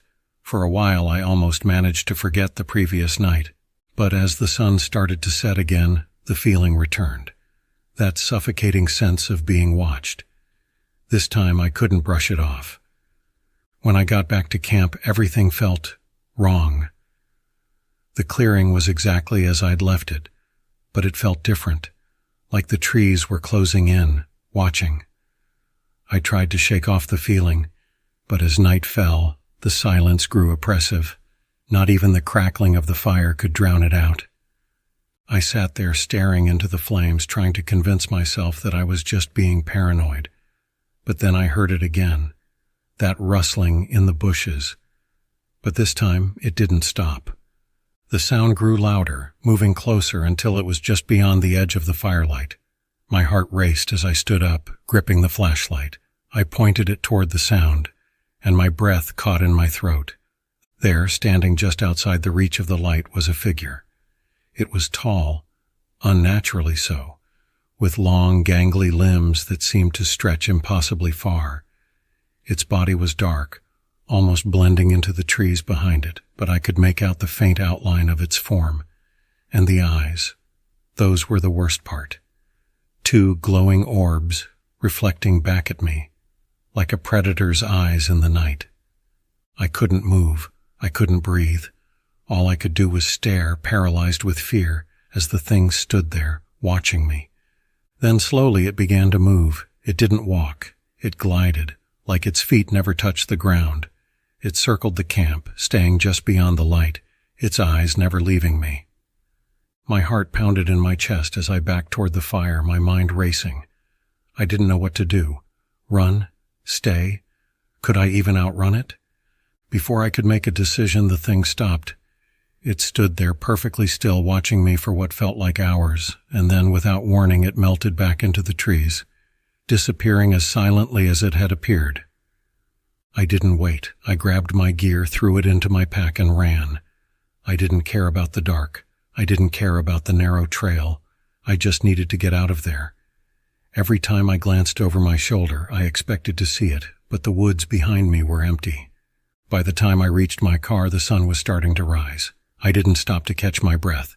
I jumped in, started the engine, and tore down that dirt road as fast as I could. I don't know what I saw that night. I've tried to rationalize it. Maybe it was a trick of the light. Maybe my mind was playing tricks on me after a sleepless night. But deep down, I know it was real. Something was out there, something that was watching me. And the worst part, sometimes late at night when I'm lying in bed and the world is quiet, I swear I can still feel those eyes, watching, waiting. I've always loved camping. There's something about being surrounded by nothing but trees, the crackling of a campfire, and the vast open sky that feels freeing. It's like pressing pause on life. So when my friend Jake suggested a weekend camping trip to a remote spot he'd heard about, I jumped at the chance. Just me, Jake, and our friend Liz. We were going to disconnect and enjoy nature. The drive to the campsite was long, winding through narrow roads that cut deep into the forest. We passed through a couple of small towns that looked like they hadn't changed in decades. Sleepy, quiet, and a little eerie in their own way. But by the time we reached the spot, I was too excited to care. The air was fresh, the trees were towering, and there wasn't a soul around for miles. Just perfect. We set up camp in a clearing by a small glassy lake. The stillness of the water made it feel almost surreal, like the forest itself was holding its breath.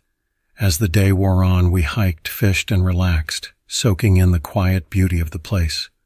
As night fell, the forest seemed to come alive with sounds, the hooting of owls, the distant howls of coyotes, and the constant rustling of the trees in the wind. We built a fire, ate dinner, and sat around telling stories, the flames casting dancing shadows across the campsite. That's when the first strange thing happened. It started with a voice. Faint at first, barely audible over the crackle of the fire. I thought it was just the wind, but then I heard it again, closer this time. A woman's voice, distant but clear, calling out, "Help. Me." Liz and Jake heard it too. We all fell silent, listening. "Help. Please." The voice was coming from deep in the woods, from the direction we hadn't explored yet. Liz looked uneasy, her eyes wide as she glanced at Jake and me. "Do you think someone's lost?" she asked. Jake shrugged, trying to play it cool, but I could tell he was unnerved too. "Maybe. Could be a hiker." I stood up, feeling an uneasy sense of responsibility. "We should check it out." Reluctantly, Jake grabbed a flashlight, and the three of us headed into the trees, the beam of light cutting through the dense darkness. The voice came again, guiding us deeper and deeper into the forest. "Help. Over here." It was getting louder, but there was something off about it. It didn't sound like someone panicked or in pain. The voice was flat, emotionless, almost mechanical. The hairs on the back of my neck stood up, but I didn't say anything. I kept telling myself someone needed help, that we couldn't just leave them out here. After walking for what felt like too long, we reached a small clearing. The moonlight barely filtered through the trees, casting long, twisted shadows on the ground. But there was no one there, no sign of anyone who could have been calling for help. "Weird," Jake muttered, scanning the area with his flashlight. "Maybe they moved." We stood there unsure of what to do when suddenly the voice came again, but this time it was coming from behind us. "Help me." I whipped around, the beam of my flashlight bouncing off the trees. My heart was racing now. It was impossible. We had just come from that direction. There was no way someone could have circled around us without making a sound. Jake turned to me, his face pale in the dim light. "This isn't right, man. We should go back." Liz nodded, visibly shaken, and without another word we started back toward the camp. But as we hurried through the trees, something didn't feel right. It took me a moment to realize it, but the forest seemed wrong. The path we had taken didn't look the same. The trees were denser, their trunks twisted in ways I didn't remember, and the sounds of the forest, the owls, the rustling, were gone. All that remained was the crunch of our footsteps and the unsettling silence pressing in around us. That's when I heard the footsteps. At first I thought it was just us, but then I noticed they were out of sync, too heavy, and they were coming from behind us. I stopped dead in my tracks, and so did Liz and Jake. The footsteps stopped too, just a second later. We exchanged nervous glances. "Did you hear that?" Liz whispered. Jake nodded, gripping the flashlight tighter. Let's keep moving. Don't stop." We picked up the pace, almost jogging now, but the footsteps followed. Every time we sped up, they sped up. Every time we slowed down, they slowed down. It was like something was matching our pace, just out of sight, lurking in the shadows between the trees. Panic set in. We were practically running now, dodging low-hanging branches and tripping over roots, desperate to get back to the safety of our camp. But no matter how far we ran, the footsteps stayed with us. And then, the voice came again. "Help me, please." This time it was right next to me. I spun around, the flashlight shaking in my hand, but there was nothing. Just the trees and the suffocating darkness. That's when I realized something horrible. The voice, it wasn't moving. It wasn't coming from one place and then another. It was coming from everywhere. "Help me!" It echoed from all around us, overlapping like it was inside my head, like the trees themselves were whispering. We finally burst through the trees, back into our camp, gasping for breath, but the sight that greeted us froze the blood in my veins. The fire had gone out, the tent was collapsed, ripped apart, as if something had torn through it, and in the middle of the clearing where we had been sitting just an hour ago was a circle of footprints. Barefoot. Human. Jake shined the flashlight on them, his hand shaking. "What the hell?" But before anyone could say anything, the voice came one last time. "Help me." But this time it wasn't distant. It was coming from right behind us. I didn't turn around, I couldn't. I grabbed Liz and Jake and we ran for the car, not stopping until we were inside and speeding down the dark, winding road, leaving the campsite and whatever had been out there far behind. We never spoke about what happened after that, but to this day, I can't shake the feeling that something followed us out of those woods. Something that still whispers in the back of my mind when I'm alone at night. And sometimes when it's quiet enough, I swear I can still hear that voice. "Help me."